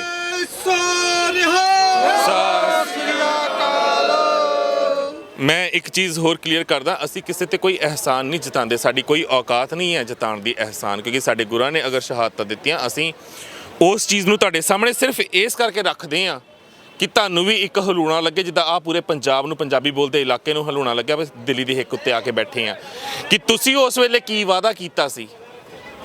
ਹਿੰਦੂ ਵੀਰਾਂ ਨੇ ਉਦੋਂ ਕੀ ਵਾਅਦਾ ਕੀਤਾ ਸੀ ਕਿ ਸਾਡੇ ਪਰਿਵਾਰ ਦੇ ਵਿੱਚੋਂ ਇੱਕ ਬੱਚਾ ਅਸੀਂ ਸਰਦਾਰ ਬਣਾਵਾਂਗੇ, ਸਿੱਖ ਬਣਾਵਾਂਗੇ। ਕੀ ਤੁਸੀਂ ਉਹ ਵਾਅਦਾ ਨਿਭਾਇਆ? ਆਖਿਰ ਕਿਉਂ ਹਿੰਦੂ, ਮੁਸਲਿਮ, ਸਿੱਖ, ਈਸਾਈ ਇਸ ਦੇ ਵਿੱਚ ਪਾੜ ਪਾ ਕੇ ਗੰਦੀ ਸਿਆਸਤ ਸ਼ੁਰੂ ਹੋਈ? ਮਹਾਰਾਜਾ ਰਣਜੀਤ ਸਿੰਘ ਦੇ ਵੇਲੇ ਤਾਂ ਸਭ ਤੋਂ ਵੱਧ ਮੁਸਲਮਾਨਾਂ ਦੀ ਗਿਣਤੀ ਸੀ। ਕੀ ਕਦੇ ਉਦੋਂ ਦੰਗੇ ਹੋਏ ਸੀ, ਲੜਾਈਆਂ ਹੋਈਆਂ ਸੀ, ਗੰਦੀ ਸਿਆਸਤ ਧਰਮਾਂ ਦੇ ਉੱਤੇ ਹੋਈ ਸੀ? ਨਹੀਂ ਹੋਈ ਸੀ। ਇਸ ਕਰਕੇ ਮੋਦੀ ਸਰਕਾਰ ਨੂੰ ਕਹਿਣਾ ਚਾਹਾਂਗੇ ਕਿ ਕੱਟੜਵਾਦੀ ਗੰਦੀ ਸੋਚ ਦਰਕਿਨਾਰ ਕਰ ਦਿਓ। ਆਰਐਸਐਸ ਦੇ ਭਗਵੇਂ ਏਜੰਡੇ ਦੁਨੀਆ ਜਾਣ ਗਈ ਹੈ ਕਿ 2025 ਦੇ ਵਿੱਚ ਤੁਹਾਨੂੰ 100 ਸਾਲ ਪੂਰੇ ਹੋਣੇ ਨੇ ਤੇ ਤੁਸੀਂ ਆਪਣੇ ਹਿੰਦੂਵਾਦੀ, ਹਿੰਦੂ ਰਾਸ਼ਟਰ ਦੇ ਏਜੰਡੇ ਪੂਰੇ ਕਰਕੇ ਆਪਣੇ ਝੰਡੇ ਚੱਕਣ ਦੀਆਂ ਤਿਆਰੀਆਂ ਦੇ ਵਿੱਚੋਂ। ਪਰ ਹਿੰਦੁਸਤਾਨ ਕਹਿਣ ਦੀ ਤੁਹਾਨੂੰ ਅਗਰ ਇਜਾਜ਼ਤ ਤੁਸੀਂ ਆਪ ਮੁਹਾਰੇ ਲੈ ਲਈ ਹੈ ਤੇ ਕਿਸੇ ਸਿੱਖ ਨੂੰ ਖਾਲਿਸਤਾਨ ਕਹਿਣ ਤੋਂ ਉਸ ਦੀ ਇਜਾਜ਼ਤ ਖੋਹ ਲਈ ਹੈ, ਇਹਦਾ ਮਤਲਬ ਇਹ ਨਹੀਂ ਹੈ ਕਿ 2025 ਦੇ ਵਿੱਚ ਜੋ ਤੁਸੀਂ ਸੋਚ ਲਿਆ ਉਹ ਹੋ ਜਾਏਗਾ। ਇਸ ਚੀਜ਼ ਨੂੰ ਜ਼ਿਹਨ ਦੇ ਵਿੱਚ ਰੱਖ ਕੇ ਚੱਲਿਓ। ਇਹ ਉਹ ਕੌਮ ਹੈ ਜੋ ਤੁਹਾਨੂੰ ਰਾਜ ਭਾਗ ਅਗਰ ਦੇ ਸਕਦੀ ਹੈ ਤੇ ਇਹ ਸਾਰਾ ਰਾਜ ਭਾਗ ਆਪਣੇ ਹੱਥ 'ਚ ਮੁੜ ਲੈਣਾ ਵੀ ਜਾਣਦੀ ਹੈ। ਸਾਡੀ ਚੁੱਪੀ ਨੂੰ ਜਾਂ ਸ਼ਰਾਫਤ ਨੂੰ ਸਾਡੀ ਕਦੇ ਕਮਜ਼ੋਰੀ ਨਾ ਸਮਝੋ। ਅਸੀਂ ਆਪਣੇ ਗੁਰਾਂ ਦੇ ਸਿਧਾਂਤ ਤੇ ਚੱਲਦੇ ਹਾਂ ਤੇ ਉਸੇ ਸਿਧਾਂਤ ਨੂੰ ਅਸੀਂ ਆਪਣਾ ਮੋਹਰਾ ਬਣਾ ਕੇ ਜਾਂ ਅਸੀਂ ਉਹਨੂੰ ਢਾਲ ਬਣਾ ਕੇ ਅੱਗੇ ਤੁਰਦੇ ਹਾਂ ਤੇ ਉਸ ਤੋਂ ਬਾਅਦ ਉਦੋਂ ਤੱਕ ਨਹੀਂ ਜਾਵਾਂਗੇ ਜਦੋਂ ਤੱਕ ਤੁਸੀਂ ਸਾਨੂੰ ਜ਼ਰੀਆ ਕੋਈ ਛੱਡਦੇ ਨਹੀਂ। ਜਦੋਂ ਸਾਡੇ ਕੋਲ ਕੋਈ ਜ਼ਰੀਆ ਨਾ ਰਿਹਾ ਤਾਂ ਫਿਰ ਇੱਕੋ ਹੀ ਜ਼ਰੀਆ ਹੋਏਗਾ, ਮੁੜ ਲਾਲ ਕਿਲੇ ਤੇ ਝੰਡਾ ਟੰਗਣਾ। ਉਹ ਹੁਣ ਤੁਹਾਡੇ ਉੱਤੇ ਹੈ ਵੀ ਤੁਸੀਂ ਉੱਥੇ ਟੰਗਵਾਉਣਾ ਆ। ਆਪਣੀ ਮਿੱਟੀ ਪੂਰੀ ਤਰ੍ਹਾਂ ਪਲੀਤ ਕਰਾਣੀ ਹੈ। ਦੇਸ਼ਾਂ ਵਿਦੇਸ਼ਾਂ ਦੇ ਵਿੱਚ ਆਲਮੋਸਟ ਹੋ ਚੁੱਕੀ ਹੈ। ਹੁਣ ਇੱਕੋ ਹੀ ਚੀਜ਼ ਹੈ, ਬੇਨਤੀ ਹੈ ਦਿਲੋਂ, ਮੋਦੀ ਸਰਕਾਰ ਬਿੱਲ ਰੱਦ ਕਰੇ, ਕਿਸਾਨਾਂ ਤੋਂ ਮਾਫੀ ਮੰਗੇ ਤੇ ਕਿਸਾਨਾਂ ਨੂੰ ਹੱਸਦਿਆਂ ਵਸਦਿਆਂ ਵਾਪਸ ਘਰਾਂ ਨੂੰ ਭੇਜੇ। ਤੁਹਾਡੇ ਵਿੱਚੋਂ ਕੋਈ ਹੋਰ ਆਪਣਾ ਕੋਈ ਵਿਊ ਪੁਆਇੰਟ ਰੱਖਣਾ ਚਾਹੁੰਦਾ ਹੈ, ਕਿਸੇ ਨਾਲ ਕੋਈ ਗੱਲ ਸਾਂਝੀ ਕਰਨਾ ਚਾਹੁੰਦਾ ਹੈ ਕਿਸੇ ਦੇ? ਹਾਂਜੀ, ਆ ਜਾਓ ਅੱਗੇ। ਜਿਵੇਂ ਕਿਸੇ ਮਹਾਨ ਲੇਖਕ ਨੇ ਲਿਖਿਆ ਵੀ ਸਾਡੀ ਪਿੱਠ ਤੇ ਖੜਿਆ ਇਤਿਹਾਸ ਸਾਡਾ। ਇਹਨਾਂ ਟੀਮ ਵੱਲੋਂ ਬਹੁਤ ਹੀ ਵਧੀਆ ਉਪਰਾਲਾ ਕੀਤਾ ਗਿਆ ਹੈ। ਆਪਾਂ ਨੂੰ ਸਾਰਿਆਂ ਨੂੰ ਚਾਹੀਦਾ ਕਿ ਆਪਣੇ ਇਤਿਹਾਸ ਨਾਲ ਜੁੜੀਏ, ਕਿਉਂਕਿ ਜਿਹੜਾ ਆਪਣੇ 'ਚ ਫਿਊਲ ਹੈ, ਜਿਹੜਾ ਪੈਟਰੋਲ ਆਪਣੇ 'ਚ, ਉਹ ਆਪਣੇ ਇਤਿਹਾਸ ਨਹੀਂ ਦੇਣਾ ਆਪਾਂ ਨੂੰ। ਆਪਣੇ ਜਿਹੜਾ ਕੌਮ ਆਪਣੇ ਇਤਿਹਾਸ ਨੂੰ ਭੁੱਲ ਜਾਂਦੀਆਂ ਉਹ ਕਦੇ ਜੀਂਦੀਆਂ ਨਹੀਂ ਰਹਿੰਦੀਆਂ। ਸੋ ਮੈਂ ਤਾਂ ਇੰਨਾ ਹੀ ਕਹਿਣਾ ਚਾਹੂੰਗਾ। ਤੇ ਜਿਹੜਾ ਮੋਦੀ ਸਰਕਾਰ ਨੇ ਇਹ ਕੀਤਾ ਹੈ, ਕਾਨੂੰਨ ਇਹਨਾਂ ਨੂੰ ਵਾਪਸ ਲੈਣੇ ਚਾਹੀਦੇ ਨੇ ਤੇ ਸਰਕਾਰ ਕਿਸਾਨਾਂ ਦੇ ਹਿੱਤ ਵਿੱਚ ਖੜਨ ਦੀ ਜ਼ਰੂਰਤ ਹੈ। ਕਿਸਾਨਾਂ ਦੇ ਹਿੱਤ ਵਿੱਚ ਖੜਨ ਦੀ ਜ਼ਰੂਰਤ ਹੈ। ਇੱਕ ਸਰਪੰਚ ਸਾਹਿਬ ਆਏ ਨੇ ਜੀ, ਆਓ ਜੀ। ਹਾਂਜੀ ਸਰ, ਕੀ ਕਹਿਣਾ ਚਾਹੋਗੇ? ਨਾਮ ਕੀ ਹੈ ਜੀ ਤੁਹਾਡਾ? ਮੇਰਾ ਨਾਮ ਲਵਜੀਤ ਸਿੰਘ ਹੈ ਬੱਬੀ। ਮੈਂ ਜ਼ਿਲ੍ਹਾ ਸੰਗਰੂਰ ਚੋਂ ਪਿੰਡ ਹੋਤੀਪੁਰ ਹੈ ਉੱਥੋਂ ਦਾ ਮੌਜੂਦਾ ਸਰਪੰਚ ਆ। ਔਰ ਇੱਥੇ ਅਸੀਂ 26-27 ਤਰੀਕ ਤੋਂ ਲਗਾਤਾਰ ਜਾਰੀ ਇੱਥੇ ਇਸ ਅੰਦੋਲਨ ਦੇ ਵਿੱਚ ਆਏ ਹੋਏ ਆ ਤੇ ਇਹ ਆਪਾਂ ਅੱਜ ਇੱਥੇ ਬੁੱਕ ਸਟਾਲ ਦੇ ਉੱਤੇ ਖੜੇ ਆ ਜਿਹੜੀ ਕਿ ਅੰਦੋਲਨ ਦੇ ਵਿੱਚ ਆਪਣਾ ਬਹੁਤ ਅਹਿਮ ਯੋਗਦਾਨ ਪਾਉਂਦੀ ਹੈ। ਮੈਂ ਸਿਰਫ ਇੰਨਾ ਹੀ ਕਹਿਣਾ ਚਾਹੂੰਗਾ ਕਿ ਕਿਸੇ ਸ਼ਾਇਰ ਨੇ ਕਿਹਾ ਕਿ ਇਹ ਸੱਚ ਹੈ ਕਿ ਕਿਤਾਬਾਂ ਕਿਸੇ ਨੂੰ ਰੋਟੀ ਨਹੀਂ ਦਿੰਦੀਆਂ, ਪਰ ਇਹ ਦੱਸਦੀਆਂ ਜ਼ਰੂਰ ਨੇ ਕਿ ਤੁਹਾਡੇ ਹਿੱਸੇ ਦੀ ਰੋਟੀ ਖਾ ਕੌਣ ਰਿਹਾ। ਸੋ ਇਸ ਅੰਦੋਲਨ ਨੇ ਸਾਨੂੰ ਜਾਗਰਿਤ ਕੀਤਾ। ਸਾਡਾ ਨੌਜਵਾਨਾਂ ਦਾ, ਇਸ ਪੀੜ੍ਹੀ ਦਾ, ਮੌਜੂਦਾ ਪੀੜ੍ਹੀ ਦਾ ਫਰਜ਼ ਬਣਦਾ ਕਿ ਅਸੀਂ ਆਪਣੇ ਹੱਕਾਂ ਪ੍ਰਤੀ ਜਾਗਰਤ ਹੋਈਏ। ਇਹ ਤਾਂ ਮਿਹਨਤ ਹੈ ਸਾਡੇ ਉਹਨਾਂ ਕਿਸਾਨ ਜਥੇਬੰਦੀਆਂ ਦੇ ਆਗੂਆਂ ਦੀ ਜਿਨ੍ਹਾਂ ਨੇ 35 ਸਾਲ 40 ਸਾਲ ਆਪਣੀ ਜੀਵਨ ਦੀ ਘਾਲਣਾ ਘਾਲ ਕੇ ਸਾਨੂੰ ਇੰਨੇ ਜੋਗਾ ਕੀਤਾ ਕਿ ਸਾਨੂੰ ਅੱਜ ਪਤਾ ਲੱਗਾ ਕਿ ਸਾਡੇ ਨਾਲ ਗਲਤ ਕੀ ਹੋ ਰਿਹਾ। ਤਾਂ ਸਾਨੂੰ ਇਹ ਤੋਂ ਸੇਧ ਲੈਣੀ ਚਾਹੀਦੀ ਹੈ, ਨਾ ਕਿ ਸਾਨੂੰ ਜਸਟ ਇੱਥੇ ਆ ਕੇ ਰਾਤ ਨੂੰ ਮਤਲਬ ਆਪਣਾ ਇੰਜੋਏ ਕਰਕੇ ਮੁੜ ਜਾਣਾ ਚਾਹੀਦਾ। ਇਹ ਸਾਡੀ ਹੋਂਦ ਦਾ ਮਸਲਾ ਹੈ। ਅੱਜ ਜੇ ਅਸੀਂ ਇੱਥੇ ਲੜਦੇ ਪਏ ਹਾਂ ਤਾਂ ਅਸੀਂ ਆਪਣੇ ਬੱਚਿਆਂ ਲਈ ਲੜਦੇ ਪਏ ਹਾਂ। ਇਹੀ ਜਿਹੜਾ ਸਮਾਂ ਸੀਗਾ ਜਦੋਂ ਭੀੜਾਂ ਪਈਆਂ ਸਿੱਖ ਕੌਮ ਤੇ, ਉਦੋਂ ਪਹਿਲਾਂ ਵੀ ਆਏ ਨੇ, ਉਹੋ ਜਿਹਾ ਸਮਾਂ ਅੱਜ ਫੇਰ ਆ ਚੁੱਕਿਆ। ਸਾਨੂੰ ਵੀ ਗੰਭੀਰਤਾ ਦੇ ਨਾਲ ਇਹਨਾਂ ਮੁੱਦਿਆਂ ਦੇ ਉੱਤੇ ਵਿਚਾਰ ਵਟਾਂਦਰਾ ਵੀ ਕਰਨਾ ਚਾਹੀਦਾ, ਪੜ੍ਹਨਾ ਚਾਹੀਦਾ, ਇਤਿਹਾਸ ਪੜ੍ਹਨਾ ਚਾਹੀਦਾ, ਜਾਣੂ ਹੋਣਾ ਚਾਹੀਦਾ ਹਰ ਪੱਖ ਤੋਂ ਕਿ ਕਿਹੜੇ ਕਾਨੂੰਨ ਸਾਡੇ ਲਈ ਚੰਗੇ ਆ, ਕਿਹੜੇ ਸਾਡੇ ਲਈ ਨਹੀਂ ਚੰਗੇ ਹੈਗੇ। ਕਿਉਂਕਿ ਜਿਹੜਾ ਸਮਾਂ 1960 ਤੋਂ ਲੈ ਕੇ ਲੰਘਿਆ, ਸਾਡੇ ਮਤਲਬ 90 ਤੱਕ ਦਾ ਜਿਹੜਾ ਸਮਾਂ ਸੀ ਜਦੋਂ ਛੋਟੇ ਸੀਗੇ ਅਸੀਂ, ਮੇਰਾ 82 ਦਾ ਜਨਮ ਹੈ ਜੀ, ਸ਼ਾਇਦ ਉਦੋਂ ਐਂ ਸੀਗਾ ਕਿ ਹਰੀ ਕ੍ਰਾਂਤੀ ਆਉਣ ਤੋਂ ਬਾਅਦ ਜਿਹੜਾ ਮਾਪਿਆਂ ਦਾ ਫਰਜ਼ ਸੀ, ਜਿੱਥੋਂ ਤੱਕ ਮੈਂ ਸਮਝਦਾ, ਮਾਪਿਆਂ ਨੇ ਆਪਣੇ ਬੱਚਿਆਂ ਨੂੰ ਇੱਕੋ ਹੀ ਗੱਲ ਕਹੀ ਵੀ ਤੂੰ ਕੀ ਲੈਣਾ, ਤੂੰ ਪੜ੍ਹ ਬਸ। ਪਰ ਸਾਨੂੰ ਇਹ ਸਮਝ ਨਹੀਂ ਆਈ ਕਿ ਜਿਹੜਾ ਪੜ੍ਹਾਈ ਦਾ ਮਕਸਦ ਹੈ ਉਹ ਕੀ ਸੀਗਾ। ਕਿਉਂਕਿ ਕਿਸੇ ਲੇਖਕ ਨੇ ਲਿਖਿਆ ਸੀ ਵੀ ਪੜ੍ਹਾਈ ਦਾ ਮਕਸਦ ਜਦੋਂ ਤੱਕ ਨੌਕਰੀ ਹੋਊਗਾ ਨਾ ਤਾਂ ਨੌਕਰ ਹੀ ਪੈਦਾ ਹੋਣਗੇ, ਮਾਲਕ ਪੈਦਾ ਨਹੀਂ ਹੋਣੇ। ਸੋ ਇਹ ਚੀਜ਼ਾਂ ਨੂੰ ਗੰਭੀਰਤਾ ਦੇ ਨਾਲ ਅਸੀਂ ਸਾਡਾ ਜਿਹੜਾ ਨਹੀਂ ਲਿਆ ਗਿਆ, ਪਰ ਅੱਜ ਸਮਾਂ ਫੇਰ ਉੱਥੇ ਆ ਗਿਆ। ਸਾਨੂੰ ਆਪਣੇ ਹੱਕਾਂ ਤੋਂ ਉਹ ਅੱਖ ਖੋਲ੍ਹੇ ਅਸੀਂ ਨਹੀਂ ਕਰ ਸਕਦੇ, ਕਿਉਂਕਿ ਉਹਦੇ ਤੋਂ ਬਗੈਰ ਜੀਵਨ ਨਹੀਂ ਚੱਲ ਸਕਦਾ। ਔਰ ਸਾਨੂੰ ਤਗੜੇ ਹੋ ਕੇ ਆਪਣੇ ਹੱਕਾਂ ਪ੍ਰਤੀ ਜਾਗਰੂਕ ਹੋਣਾ ਚਾਹੀਦਾ। ਨਾਲ ਦੇ ਆਂਢੀਆਂ ਗਵਾਂਢੀਆਂ ਨੂੰ ਵੀ ਜਾਗਰੂਕ ਕਰਨਾ ਚਾਹੀਦਾ। ਜਿਹੜੀਆਂ ਤੁਹਾਨੂੰ ਕੀ ਲੱਗਦਾ ਕਿ ਇੰਨਾ ਵੱਡਾ ਜੋ ਸੰਘਰਸ਼ ਸ਼ੁਰੂ ਹੋਇਆ ਹੈ ਤਾਂ ਚਲੋ ਪ੍ਰਮਾਤਮਾ ਨੇ ਇੱਕ ਕਲਾ ਵਰਤਾਈ ਹੈ ਵੀ ਅਸੀਂ ਸਾਰੇ ਇਕੱਠੇ ਹੋ ਗਏ ਹਾਂ, ਧਰਮਾਂ ਜਾਤਾਂ ਪਾਤਾਂ ਦਾ ਕੋਡ ਹਟਾ ਕੇ ਇੱਕ ਵਾਰ ਮੁੜ ਅਸੀਂ ਮੋਢੇ ਨਾਲ ਮੋਢਾ ਲਾ ਕੇ ਖੜੇ ਹਾਂ। ਪਰ ਇਸ ਸੰਘਰਸ਼ ਦੇ ਵਿੱਚ ਤੁਹਾਨੂੰ ਨਹੀਂ ਲੱਗਦਾ ਕਿ ਸਾਨੂੰ ਇੱਕ ਆਪਣੀ ਖੇਤਰੀ ਰਾਜਸੀ ਧਿਰ ਲੱਭਣੀ ਚਾਹੀਦੀ ਹੈ? ਇੱਕ ਨਵੀਂ ਪਨੀਰੀ ਨਵੀਂ ਪੀੜ੍ਹੀ ਨੂੰ ਸਿਆਸਤ ਦੀ ਬਾਗਡੋਰ ਫੜਾਉਣੀ ਚਾਹੀਦੀ ਹੈ। ਦੀਪ ਸਿੱਧੂ ਹੋ ਗਿਆ, ਲੱਖਾ ਸਿਧਾਣਾ ਵਰਗੇ ਹੋ ਗਏ ਜਿਨ੍ਹਾਂ ਦੇ ਕਰਕੇ ਜਿਨ੍ਹਾਂ ਨੇ ਬਹੁਤ ਪੰਜਾਬ ਦੇ ਵਿੱਚ ਘਾਲਣਾ ਕੀਤੀ ਜਦੋਂ 2 ਮਹੀਨੇ ਮੋਰਚੇ ਲੱਗੇ ਹੋਏ ਸੀ। ਨੌਜਵਾਨ ਜਿੰਨਾ ਇੱਥੇ ਪਹੁੰਚਿਆ ਆ ਇਹਦੇ ਵਿੱਚ ਕਹਿਣ ਦਿਆ ਹੋਇਆ ਕੋਈ ਸ਼ੱਕ ਨਹੀਂ ਕਿ ਉਹਦੇ ਵਿੱਚੋਂ 70-80% ਨੌਜਵਾਨ ਕਿਤੇ ਨਾ ਕਿਤੇ ਇਹਨਾਂ ਨੂੰ ਦੇਖ ਕੇ ਉਹਨਾਂ ਦੀਆਂ ਗੱਲਾਂ ਸੁਣ ਕੇ ਪ੍ਰਭਾਵਿਤ ਹੋ ਕੇ ਫੋਲੋ ਕਰਕੇ ਪਹੁੰਚਿਆ। ਬੇਸ਼ੱਕ ਲੱਖਾ ਸਿਧਾਣਾ ਨੇ ਰਿਲਾਇੰਸ ਦੇ ਪੰਪ ਰੋਕੇ ਹੋਣ, ਟੋਲ ਪਲਾਜ਼ੇ ਰੋਕੇ ਹੋਣ, ਤੇ ਬੇਸ਼ੱਕ ਦੀਪ ਸਿੱਧੂ ਇੱਕ ਐਕਟਰ ਹੋਣ ਦੇ ਬਾਵਜੂਦ ਸ਼ੰਭੂ ਤੇ ਮੋਰਚਾ ਲਾ ਕੇ ਬੈਠਿਆ ਹੋਏ, ਪਰ ਇਤਿਹਾਸਿਕ ਪੱਖ ਤੋਂ ਉਹਨਾਂ ਨੇ ਇੱਕ ਹਲੂਣਾ ਦਿੱਤਾ ਪੰਜਾਬ ਦੀ ਨੌਜਵਾਨੀ ਨੂੰ। ਤੁਹਾਨੂੰ ਨਹੀਂ ਲੱਗਦਾ ਕਿ ਹੁਣ ਕਿਸਾਨ ਜਥੇਬੰਦੀ ਆਹ ਮੋਰਚਾ ਜਿੱਤਣ ਤੋਂ ਬਾਅਦ ਕਿਸਾਨ ਜਥੇਬੰਦੀਆਂ ਨੂੰ ਚਾਹੀਦਾ ਹੈ ਕਿ ਆਪਣੀ ਇੱਕ ਖੇਤਰੀ ਪਾਰਟੀ ਬਾਰੇ ਵੀ ਸੋਚਿਆ ਜਾਵੇ, ਹੋਂਦ 'ਚ ਲਿਆਇਆ, ਕਿਉਂਕਿ ਇਹ ਸਿਆਪੇ ਤਾਂ ਸਾਰੇ ਆਪੇ ਮੁੱਕ ਜਾਣਗੇ ਜੇ ਕਿਸਾਨਾਂ ਦੇ ਵਿੱਚੋਂ ਹੀ ਸਾਡਾ ਕੋਈ ਸੀਐਮ ਹੋਊਗਾ, ਐਮਪੀ ਹੋਣਗੇ, ਐਮਐਲਏ ਹੋਣਗੇ। ਸਮੇਂ-ਸਮੇਂ ਤੇ ਵੇਖੋ ਜੀ ਜੁਝਾਰੂ ਪੈਦਾ ਹੁੰਦੇ ਰਹੇ ਆ। ਮੈਂ ਬਾਤਾ ਲੰਮਾ ਨਹੀਂ ਜਾਣਾ, ਤੁਸੀਂ ਕੱਲ ਪਰਸੋਂ ਦੀ ਗੱਲ ਹੈ ਕਿ ਨਿਊਜ਼ੀਲੈਂਡ 'ਚ ਬੈਠਿਆ ਸੂਰਮਾ ਕਿਤੇ ਮਾਂ ਨੇ ਜੰਮਿਆ ਸੀਗਾ ਜਿਹਨੇ ਆਪਣਾ ਮੁੱਲ ਤਾਰ ਦਿੱਤਾ। ਸੋ ਸਮੇਂ-ਸਮੇਂ ਤੇ ਜਦੋਂ ਵਾਹਿਗੁਰੂ ਦਾ ਮਤਲਬ ਹੁਕਮ ਹੋਇਆ ਪੈਦਾ ਵੀ ਹੋ ਜਾਣੇ ਆ, ਕਿਸੇ ਨੂੰ ਕਹਿਣ ਦੀ ਲੋੜ ਨਹੀਂ ਪੈਣੀ। ਔਰ ਅਸੀਂ ਸਲਾਮ ਕਰਦੇ ਆ ਸਾਡੇ ਜਿਹੜੇ ਨੌਜਵਾਨ ਆਗੂ ਅੱਗੇ ਲੱਗੇ ਨੇ ਇਸ ਅੰਦੋਲਨ ਦੇ ਵਿੱਚ, ਉਹਨਾਂ ਨੇ ਬਹੁਤ ਵੱਡਾ ਉਪਰਾਲਾ ਕੀਤਾ, ਵੱਡਾ ਯੋਗਦਾਨ ਹੈ ਉਹਨਾਂ ਦਾ।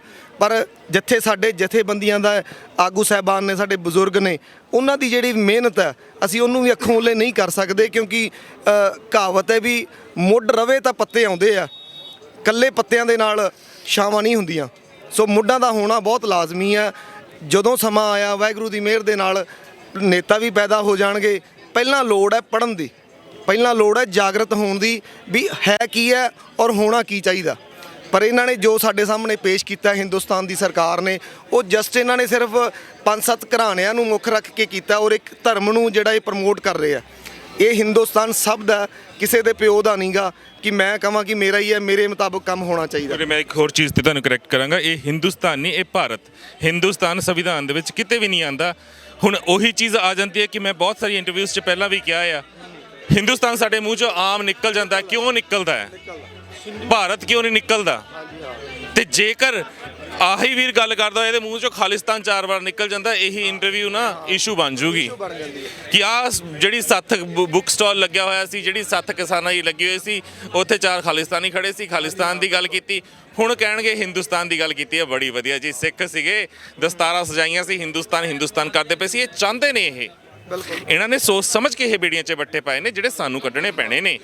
ਤੇ ਸਿਆਸਤ ਜਿਹੜੀ ਹੈਗੀ ਹੈ, ਮੈਂ ਉਹੀ ਕਹਾਂਗਾ, ਸਾਡੇ ਮੁੱਢ, ਸਾਡੇ ਬਜ਼ੁਰਗ, ਸਾਡੇ ਕਿਸਾਨ ਜਥੇਬੰਦੀਆਂ ਦੇ ਆਗੂ ਸਤਿਕਾਰਯੋਗ ਨੇ। 50 ਸਾਲਾਂ ਤੋਂ ਜਿਹਨਾਂ ਨੇ ਘਾਲਣਾ ਕੀਤੀ ਸਤਿਕਾਰਯੋਗ ਨੇ। ਸਾਡਾ ਫਰਜ਼ ਹੈ ਕਿ ਅਸੀਂ ਮਾਪਿਆਂ ਨੂੰ ਪਲਕਾਂ ਤੇ ਬਿਠਾਈਏ, ਪਰ ਨੌਜਵਾਨ ਪੀੜ੍ਹੀ ਦਾ ਵੀ ਫਰਜ਼ ਹੈ ਜਿਹੜੀ ਪੜ੍ਹ ਲਿਖ ਗਈ ਹੈ, ਸੁਹਿਰਦ ਹੋ ਗਈ ਹੈ, ਉਹ ਹੁਣ ਆ ਕੇ ਮੁੱਢ ਨੂੰ ਸਹਾਰਾ ਦੇਵੇ। ਉਹਨਾਂ ਨੂੰ ਅਗਵਾਈ ਕਰਨੀ ਚਾਹੀਦੀ ਹੈ। ਜੇ ਉਹਨਾਂ ਦੇ ਅੰਦਰ ਪ੍ਰਮਾਤਮਾ ਨੇ ਇਹ ਸ਼ਕਤੀ ਦਿੱਤੀ ਹੈ ਤੇ ਉਹਨਾਂ ਨੂੰ ਵੀ ਸਾਹਮਣੇ ਆਉਣਾ ਚਾਹੀਦਾ। ਦੀਪ ਸਿੱਧੂ ਨੂੰ ਤੁਸੀਂ ਸੁਣਿਆ ਹੋਊਗਾ, ਤੁਹਾਨੂੰ ਲੱਗਦਾ ਹੈ ਕਿ ਉਹਨੂੰ ਸਿਆਸਤ 'ਚ ਉਤਰਨਾ ਚਾਹੀਦਾ? ਵੇਖੋ ਜੋਸ਼ ਦੇ ਨਾਲ ਹੋਸ਼, ਮੈਂ ਕਿਸੇ ਦੀ ਦਾ ਬਾਈ ਨੇਮ ਨਹੀਂ ਕਹਿਣਾ ਚਾਹੂੰਗਾ। ਵੇਖੋ ਇਹ ਸੰਗਤ ਹੈ, ਇਹ ਅੰਦੋਲਨ ਲੋਕਾਂ ਦਾ ਹੈ। ਅਸੀਂ ਕਿਸੇ ਨੂੰ ਇੱਥੇ ਪ੍ਰਮੋਟ ਨਹੀਂ ਕਰਨ ਆਏ ਵੀ ਕਿਹੜਾ ਕਿਸੇ ਨੂੰ ਅੱਗੇ ਆਉਣਾ ਚਾਹੀਦਾ ਨਹੀਂ। ਹੁਣ ਇਹ ਸਮਾਂ ਡਿਸਾਈਡ ਕਰੂਗਾ, ਪਰ ਜੋਸ਼ ਦੇ ਨਾਲ ਹੋਸ਼ ਹੋਣਾ ਬਹੁਤ ਜ਼ਰੂਰੀ ਹੈ। ਹੋਸ਼ ਨਾ ਹੋਇਆ ਤਾਂ ਜੋਸ਼ ਨੇ ਹਮੇਸ਼ਾ ਹੀ ਖਰਾਬੀਆਂ ਕੀਤੀਆਂ ਨੇ, ਹੋਰ ਉਹਦੀ ਝੋਲੀ ਕੁਛ ਨਹੀਂ ਪਿਆ। ਜੇਕਰ ਇੰਨਾ ਜੋਸ਼ ਤੋਂ ਕੰਮ ਲੈਣਾ ਹੁੰਦਾ ਤਾਂ ਭਗਤ ਸਿੰਘ ਹਰੀ ਵੀ ਲੈ ਸਕਦੇ ਸੀਗੇ, ਪਰ ਉਹਨਾਂ ਨੇ ਜਿਵੇਂ ਆਪਣਾ ਅੰਦੋਲਨ ਦੱਸਿਆ ਲੋਕਾਂ ਨੂੰ, ਉਹ ਢੰਗ ਸਾਨੂੰ ਪਤਾ ਨੇ, ਪਰ ਉਹ ਫਿਰ ਵੀ ਵਿਜੇ ਹੋਏ ਨੇ ਉਹਨਾਂ ਕੰਮਾਂ ਦੇ ਵਿੱਚ। ਸੋ ਜੋਸ਼ ਵੀ ਠੀਕ ਹੈ, ਜ਼ਰੂਰੀ ਹੈ ਹਰ ਗੱਲ ਦੇ ਨਾਲ, ਪਰ ਉਹਦੇ ਲਈ ਹੋਸ਼ 'ਚ ਰਹਿ ਕੇ ਕਦਮ ਚੱਕਣਾ ਪਊਗਾ ਕੱਲਾ ਔਰ ਸਮਾਂ ਡਿਸਾਈਡ ਕਰੂਗਾ ਵੀ ਕੀ ਹੁੰਦਾ ਜੀ। ਨੀਤੀ ਦੇ ਨਾਲ ਨਾਲ ਰਣਨੀਤੀ ਬਹੁਤ ਜ਼ਿਆਦਾ ਜ਼ਰੂਰੀ ਹੈ। ਤੇ ਅੰਤ ਦੇ ਵਿੱਚ ਮੈਂ ਇਹੀ ਗੱਲ ਕਹਿਣਾ ਚਾਹਾਂਗਾ ਹਾਂਜੀ, ਮੋਦੀ ਸਾਹਿਬ ਨੂੰ ਇੱਕ ਸਪੈਸ਼ਲ ਰਿਕੁਐਸਟ ਆ ਰਹੀ ਹੈ। ਵੀਰ ਕੀ ਰਿਕੁਐਸਟ ਕਰ ਰਹੇ ਉਹ ਵੀ ਸੁਣ ਲੈਂਦੇ ਹਾਂ। ਹਾਂਜੀ, ਮੈਂ ਮੋਦੀ ਸਾਹਿਬ ਨੂੰ ਇੱਕ ਬੇਨਤੀ ਕਰਨੀ ਚਾਹੁੰਦਾ ਕਿ ਬੜਾ ਕਿਸੇ ਵੀ ਜਿਹੜੀ ਕੌਮ ਹੈ ਜਾਂ ਲੋਕ ਨੇ, ਉਹਨਾਂ ਨਾਲ ਪੰਗਾ ਲੈਣ ਤੋਂ ਪਹਿਲਾਂ ਉਹਨਾਂ ਬਾਰੇ ਜਾਣ ਲੈਣਾ ਜ਼ਰੂਰੀ ਹੁੰਦਾ ਹੈਗਾ। ਹੁਣ ਸ਼ਾਇਦ ਤੁਹਾਨੂੰ ਪਤਾ ਲੱਗ ਹੀ ਚੁੱਕ ਗਿਆ ਹੋਊਗਾ ਕਿ ਤੁਹਾਡਾ ਪੇਚਾ ਕਿਹੜੀ ਕੌਮ ਨਾਲ ਪਿਆ ਹੈਗਾ। ਅਸੀਂ ਜਿਹੜਾ ਘੋੜਿਆਂ ਦੀਆਂ ਕਾਠੀਆਂ ਤੇ ਰਾਤਾਂ ਕੱਟਣ ਵਾਲੇ, ਪੱਤੇ ਖਾ ਕੇ ਜੰਗਾਂ ਲੜਨ ਵਾਲੇ ਲੋਕ ਆ। ਸਾਡਾ ਇੱਕ ਇੱਕ ਸਿੰਘ ਹੈ ਜਿਹੜਾ ਲੱਖਾਂ ਨਾਲ ਲੜਿਆ ਹੋਇਆਗਾ। ਸਾਡੇ 40 ਸਿੰਘਾਂ ਨੇ ਲੱਖਾਂ ਹਰਾਏ ਹੋਏ ਨੇ। ਜਦੋਂ ਸਾਡਾ ਇਕੱਠ ਹੁੰਦਾ, ਜਦੋਂ ਅਸੀਂ ਅਰਦਾਸਾਂ ਸੋਧ ਕੇ ਤੁਰਦੇ ਹਾਂ ਤਾਂ ਸਾਡੇ ਵਿੱਚ ਸਾਡੇ ਗੁਰੂ ਦਾ ਵਾਸ ਹੁੰਦਾ ਹੈ। ਸਾਡੀ ਪਿੱਠ ਤੇ ਸਾਡਾ ਗੁਰੂ ਦਾ ਪਹਿਰਾ ਹੁੰਦਾ ਹੈਗਾ। ਤੂੰ ਆਪ ਦਾ ਜਿਹੜਾ ਢਲਕਾ ਹੈ ਬੋਚ ਲੈ, ਨਹੀਂ ਤੇਰੇ ਨਾਲ ਜਿਹੜਾ ਪਿਛਲਾ 35 ਸਾਲ ਪਿੱਛੇ ਇਤਿਹਾਸ ਫਰੋਲ ਲਾ, ਤੇਰੇ ਨਾਲ ਬਹੁਤ ਬੁਰੀ ਹੋਣੀ ਹੈ। ਇਹ ਮੇਰੀ ਬੇਨਤੀ ਹੈਗੀ ਮੋਦੀ ਸਾਹਿਬ ਨੂੰ ਕਿ ਉਹ ਜਿਹੜੇ ਕਾਨੂੰਨ ਨੇ, ਕਾਨੂੰਨਾਂ ਦੇ ਵਿੱਚ ਜਿਹੜਾ ਪੇਚਾ ਪੈ ਚੁੱਕਿਆ ਹੈਗਾ, ਹੁਣ ਕਿਤੇ ਨਾ ਕਿਤੇ ਇਹ ਜਿਹੜਾ ਪੰਜਾਬੀ ਵਰਸੇਜ ਜਿਹੜਾ ਆਪਣਾ ਚੱਲ ਰਿਹਾ, ਤੁਸੀਂ ਚਲਾ ਰਹੇ ਹੋ, ਇੱਕ ਸੈਂਟਰ ਹੋ ਚੁੱਕਿਆ ਹੈਗਾ। ਇਹ ਪਿੱਛੇ ਇਤਿਹਾਸ ਤੁਸੀਂ ਦੇਖਿਆ ਹੋਊਗਾ ਵੀ ਜਦੋਂ ਇਹਦਾ ਪੇਚਾ ਪੈਂਦਾ ਹੈ ਤਾਂ ਫਿਰ ਪੰਜਾਬ ਕੀ ਹਾਲ ਕਰ ਦਿੰਦਾ ਹੁੰਦਾ ਹੈਗਾ। ਮੇਰੀ ਬੇਨਤੀ ਹੈਗੀ, ਅਸੀਂ ਨਹੀਂ ਚਾਹੁੰਦੇ ਕਿ ਜੋ ਪੰਜਾਬ ਨੇ ਪਹਿਲਾਂ ਹੰਡਾਇਆ ਗਾ ਉਹ ਦੁਬਾਰਾ ਇਹੋ ਜਿਹਾ ਕੁਝ ਹੋਵੇ।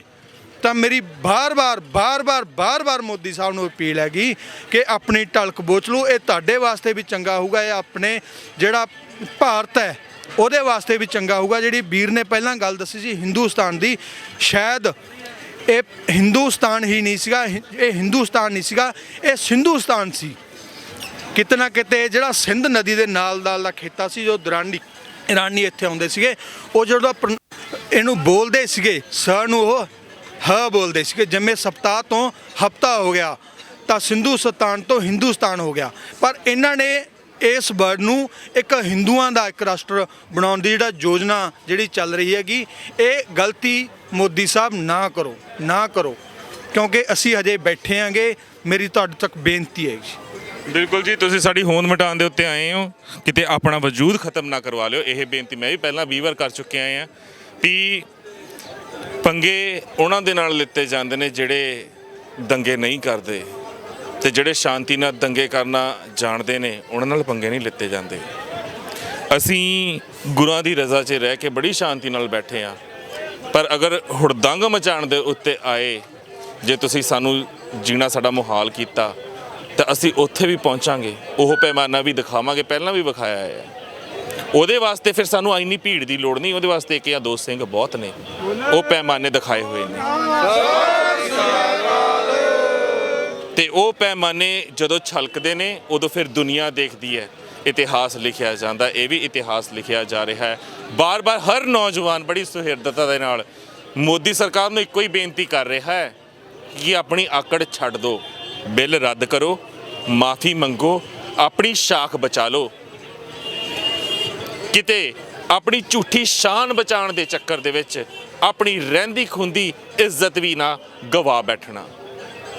ਤੇ ਜੇਕਰ ਕਿਤੇ ਗਲਤ ਨਜ਼ਰ ਤੁਸੀਂ ਇਹਨਾਂ ਮੋਰਚਿਆਂ ਦੇ ਉੱਤੇ ਪਾ ਲਈ, ਇਹਨਾਂ ਨੂੰ ਬਜ਼ੁਰਗਾਂ ਦਾ ਥਾਪੜਾ ਨੌਜਵਾਨਾਂ ਨੂੰ ਮਿਲਿਆ ਆ, ਉਹ ਤਾਂ ਸਿਰਫ ਇਹ ਇੰਤਜ਼ਾਰ ਕਰ ਰਹੇ ਨੇ ਸਾਨੂੰ ਬਜ਼ੁਰਗ ਸਾਡੇ ਹੁਕਮ ਕੀ ਦਿੰਦੇ ਨੇ। ਪਹਿਲਾਂ ਵੀ ਕਿਹਾ ਸੀ, ਆਹ ਨੌਜਵਾਨ ਨੇ ਪਹਿਲਾਂ ਇਹ ਕਿਹਾ, ਜਾਂ ਤਾਂ ਨਾ ਜੇ ਫੈਸਲਾ ਸਾਨੂੰ ਸੁਣਨਾ ਕਿ ਬਿੱਲ ਰੱਦ ਨੇ, ਕਰਤਾ ਜੋ ਤੁਸੀਂ ਮੰਗਦੇ ਹੋ, ਨਹੀਂ ਤਾਂ ਗੋਲੀ ਖਾਣ ਨੂੰ ਤਿਆਰ ਹਾਂ, ਅਸੀਂ ਵਾਪਸ ਨਹੀਂ ਜਾਂਦੇ। ਸਾਡੇ ਅੰਦਰ ਤਾਂ ਹੁਣ ਉਹ ਜਜ਼ਬਾ ਆ ਚੁੱਕਿਆ ਆ। ਇਹਨਾਂ ਦਾ ਭੁਲੇਖਾ ਹੈ ਜਿਨ੍ਹਾਂ ਨੇ ਬੈਰੀਗੇਡ ਲਾ ਕੇ ਸਾਨੂੰ ਰੋਕਿਆ ਹੋਇਆ ਹੈਗਾ, ਇਹਨਾਂ ਦਾ ਭੁਲੇਖਾ ਹੈਗਾ। ਪਰ ਸਾਡੇ ਆਗੂਆਂ ਨੇ ਸਾਨੂੰ ਰੋਕਿਆ ਹੋਇਆ ਹੈਗਾ। ਜਦੋਂ ਸਾਡੇ ਆਗੂਆਂ ਨੇ ਇਸ਼ਾਰਾ ਕਰਤਾ ਕਿ ਦਿੱਲੀ ਵੱਲ ਅੱਗੇ ਵਧਣਾ, ਤਾਂ ਜਿਹੜੇ ਬੈਰੀਗੇਡ ਨੇ ਤਾਂ ਖੰਭਾਂ ਵਾਂਗੂ ਉੱਡਣਗੇ। ਇਹ ਭੁਲੇਖਾ ਨਾ ਉਹ ਭੁਲੇਖਾ ਨਿਕਲ ਗਿਆ ਇਹਨਾਂ ਦਾ। ਕੁਇੰਟਲਾਂ ਦੇ ਪੱਥਰ ਜਦੋਂ ਜਿਹੜੇ ਕਰੇਨਾਂ ਨਾਲ ਆਏ ਸੀ, ਬੈਰੀਕੇਡ ਚੱਕ ਕੇ ਦਰਿਆ 'ਚ ਮਾਰੇ ਨੇ, ਉਹ ਸਾਰਾ ਲਾਈਵ ਫੁਟੇਜ ਦੇਖੀ ਹੋਈ ਆ, ਸੰਗਤ ਨੇ ਵੀ ਦੇਖੀ ਆ। ਟੀਅਰ ਗੈਸ ਸੁੱਟਦੇ ਹੋਏ, ਟੀਅਰ ਗੈਸ ਦੇ ਗੋਲਿਆਂ ਨੂੰ ਕਿੱਕਾਂ ਮਾਰ ਕੇ ਨੌਜਵਾਨ ਅੱਗੇ ਜਾ ਰਹੇ ਸੀ। ਉਹ ਪਰਮਾਤਮਾ ਦੀ ਕਲਾ ਵਰਤੀ ਸੀ ਉਦੋਂ, ਅਜੇ ਤੱਕ ਵਰਤ ਰਹੀ ਹੈ ਉਸ ਪਰਮਾਤਮਾ ਦੀ ਕਲਾ। ਮੌਕਾ ਜਦੋਂ ਅਸੀਂ ਆਏ ਆ, ਅੱਖੀ ਮੌਸਲਾ ਕੋਈ ਦੇਖਿਆ, ਸਾਰੇ ਬੇਪੱਥਰ ਪਾਸੇ ਸੱਟੇ, ਸਭ ਸੱਟ ਕੇ ਪਚਦੀ ਗਾਂ ਕੇ ਆਏ ਆ। ਇਹ ਨਹੀਂ ਕੋਈ ਇਹਨਾਂ ਦਾ ਕੋਈ ਡਰ ਭੋ ਨਹੀਂ ਮੰਨਿਆ, ਪੁਲਿਸ ਦਾ ਕਿਸੇ ਦਾ ਮੰਨਿਆ, ਨਾ ਮੰਨਾਂਗੇ। ਮੋਦੀ ਸਰਕਾਰ ਅੱਗੇ ਇਹ ਬੇਨਤੀ ਕਰ ਰਹੇ ਵੀ ਤੂੰ ਬਦਲ ਜਾ, ਬਾਜ ਆ ਜਾ, ਚੰਗਾ ਰਹਿ ਜਾਏਗਾ, ਤੂੰ ਧੋਖਾ ਖਾਏਗਾ। ਤੈਨੂੰ ਇਤਿਹਾਸ ਦਾ ਪਤਾ, ਪਿਛਲੇ ਇਤਿਹਾਸ ਦਾ ਵੀ ਪਤਾ ਵੀ ਜੋ ਕੋਈ ਪਿੱਛੇ ਹੋਇਆ ਹੈ, ਇਹ ਸਿੱਖ ਕੌਮ ਕਰਦੀ ਆਈ ਆ, ਉਹ ਕੁਝ ਹੋਵੇਗਾ। ਉਹ ਤਾਂ ਸਿੱਖ ਕੌਮ ਦੀਆਂ ਆਪਣੀਆਂ ਫੌਜਾਂ ਜਿਹੜੀਆਂ ਸੀਗੀਆਂ ਉਹ ਆਪ ਮੁਹਾਰੇ ਲੱਗੀਆਂ ਸੀ, ਨੌਜਵਾਨਾਂ ਨੂੰ ਧੱਕਾ ਦੇ ਕੇ ਅੱਗੇ ਲੈ ਕੇ ਜਾਣ ਵਾਸਤੇ ਕਰ ਸਕਦਾ, ਤੇ ਹੁਣ ਵੀ ਨਹੀਂ ਕਰ ਸਕਦੇ। ਜੇ ਕਿਸੇ ਦੇ ਜ਼ਿਹਨ ਦੇ ਵਿੱਚ 1% ਵੀ ਆਉਂਦਾ ਹੈ ਨਾ ਕਿ ਇਸ ਮੋਰਚੇ ਨੂੰ ਤੁਸੀਂ ਕਿਤੇ ਵੀ ਕਿਸੇ ਪਾਸੇ ਢਾਲ ਲਾ ਸਕਦੇ ਹੋ, ਤਾਂ ਮੈਂ ਬਾਰ-ਬਾਰ ਇਹੀ ਕਹਾਂਗਾ, ਕਦੇ ਪੋਸੀਬਲ ਨਹੀਂ ਹੋ ਸਕਦਾ ਉਸ ਚੀਜ਼ ਬਾਰੇ। ਇਸ ਲਈ ਮੰਨ ਜੋ ਇੰਨੀ ਆਕੜ ਨਾ ਵਿਖਾਓ ਕਿ ਤੁਸੀਂ ਕਮਰ ਤੋਂ ਟੁੱਟ ਕੇ ਜ਼ਮੀਨ ਤੇ ਆ ਡਿੱਗੋ। ਅਕਸਰ ਸਿਆਣੇ ਕਹਿੰਦੇ ਨੇ ਕਿ ਝੁਕੇ ਹੋਏ ਰੁੱਖਾਂ ਨੂੰ ਫਲ ਪੈਂਦਾ ਹੈ। ਜਿਹੜੇ ਆਕੜੇ ਖੜਦੇ ਨੇ ਉਹਨਾਂ ਦਾ ਤਣਾ ਗੱਭਿਓਂ ਟੁੱਟ ਕੇ ਧਰਤੀ ਤੇ ਡਿੱਗ ਪੈਂਦਾ ਹੈ। ਤੇ ਉਹੀ ਹਾਲ ਤੁਹਾਡਾ ਹੋਣਾ ਹੈ। ਹਾਂਜੀ, ਸਹੀ ਗੱਲ ਹੈ ਜੀ ਤੁਹਾਡੀ।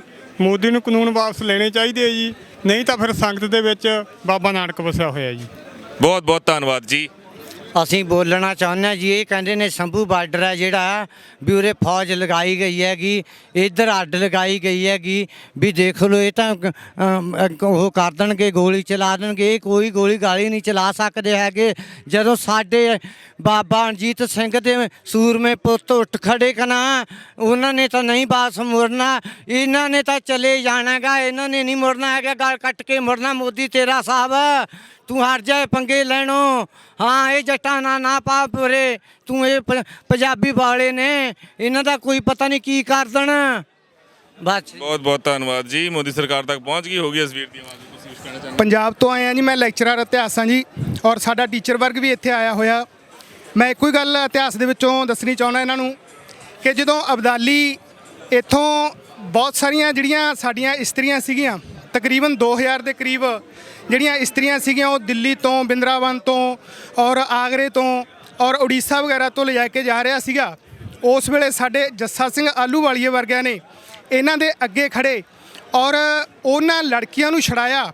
ਔਰ ਜਦੋਂ ਅਸੀਂ ਬਗਾਨੀਆਂ ਲੜਕੀਆਂ ਨੂੰ ਛੁਡਵਾ ਸਕਦੇ ਹਾਂ ਤਾਂ ਅੱਜ ਤਾਂ ਇਹਨਾਂ ਨੇ ਸਾਡੀ ਮਾਂ ਨੂੰ ਹੱਥ ਪਾਇਆ, ਸਾਡੀ ਮਾਂ ਦੀ ਇੱਜ਼ਤ ਨੂੰ ਹੱਥ ਪਾਇਆ, ਸਾਡੀ ਧਰਤੀ ਨੂੰ ਹੱਥ ਪਾਇਆ, ਤਾਂ ਅਸੀਂ ਇਹਨਾਂ ਨੂੰ ਕਦੇ ਵੀ ਮਾਫ ਨਹੀਂ ਕਰਾਂਗੇ, ਕਦੇ ਵੀ ਬਖਸ਼ਾਂਗੇ ਨਹੀਂ।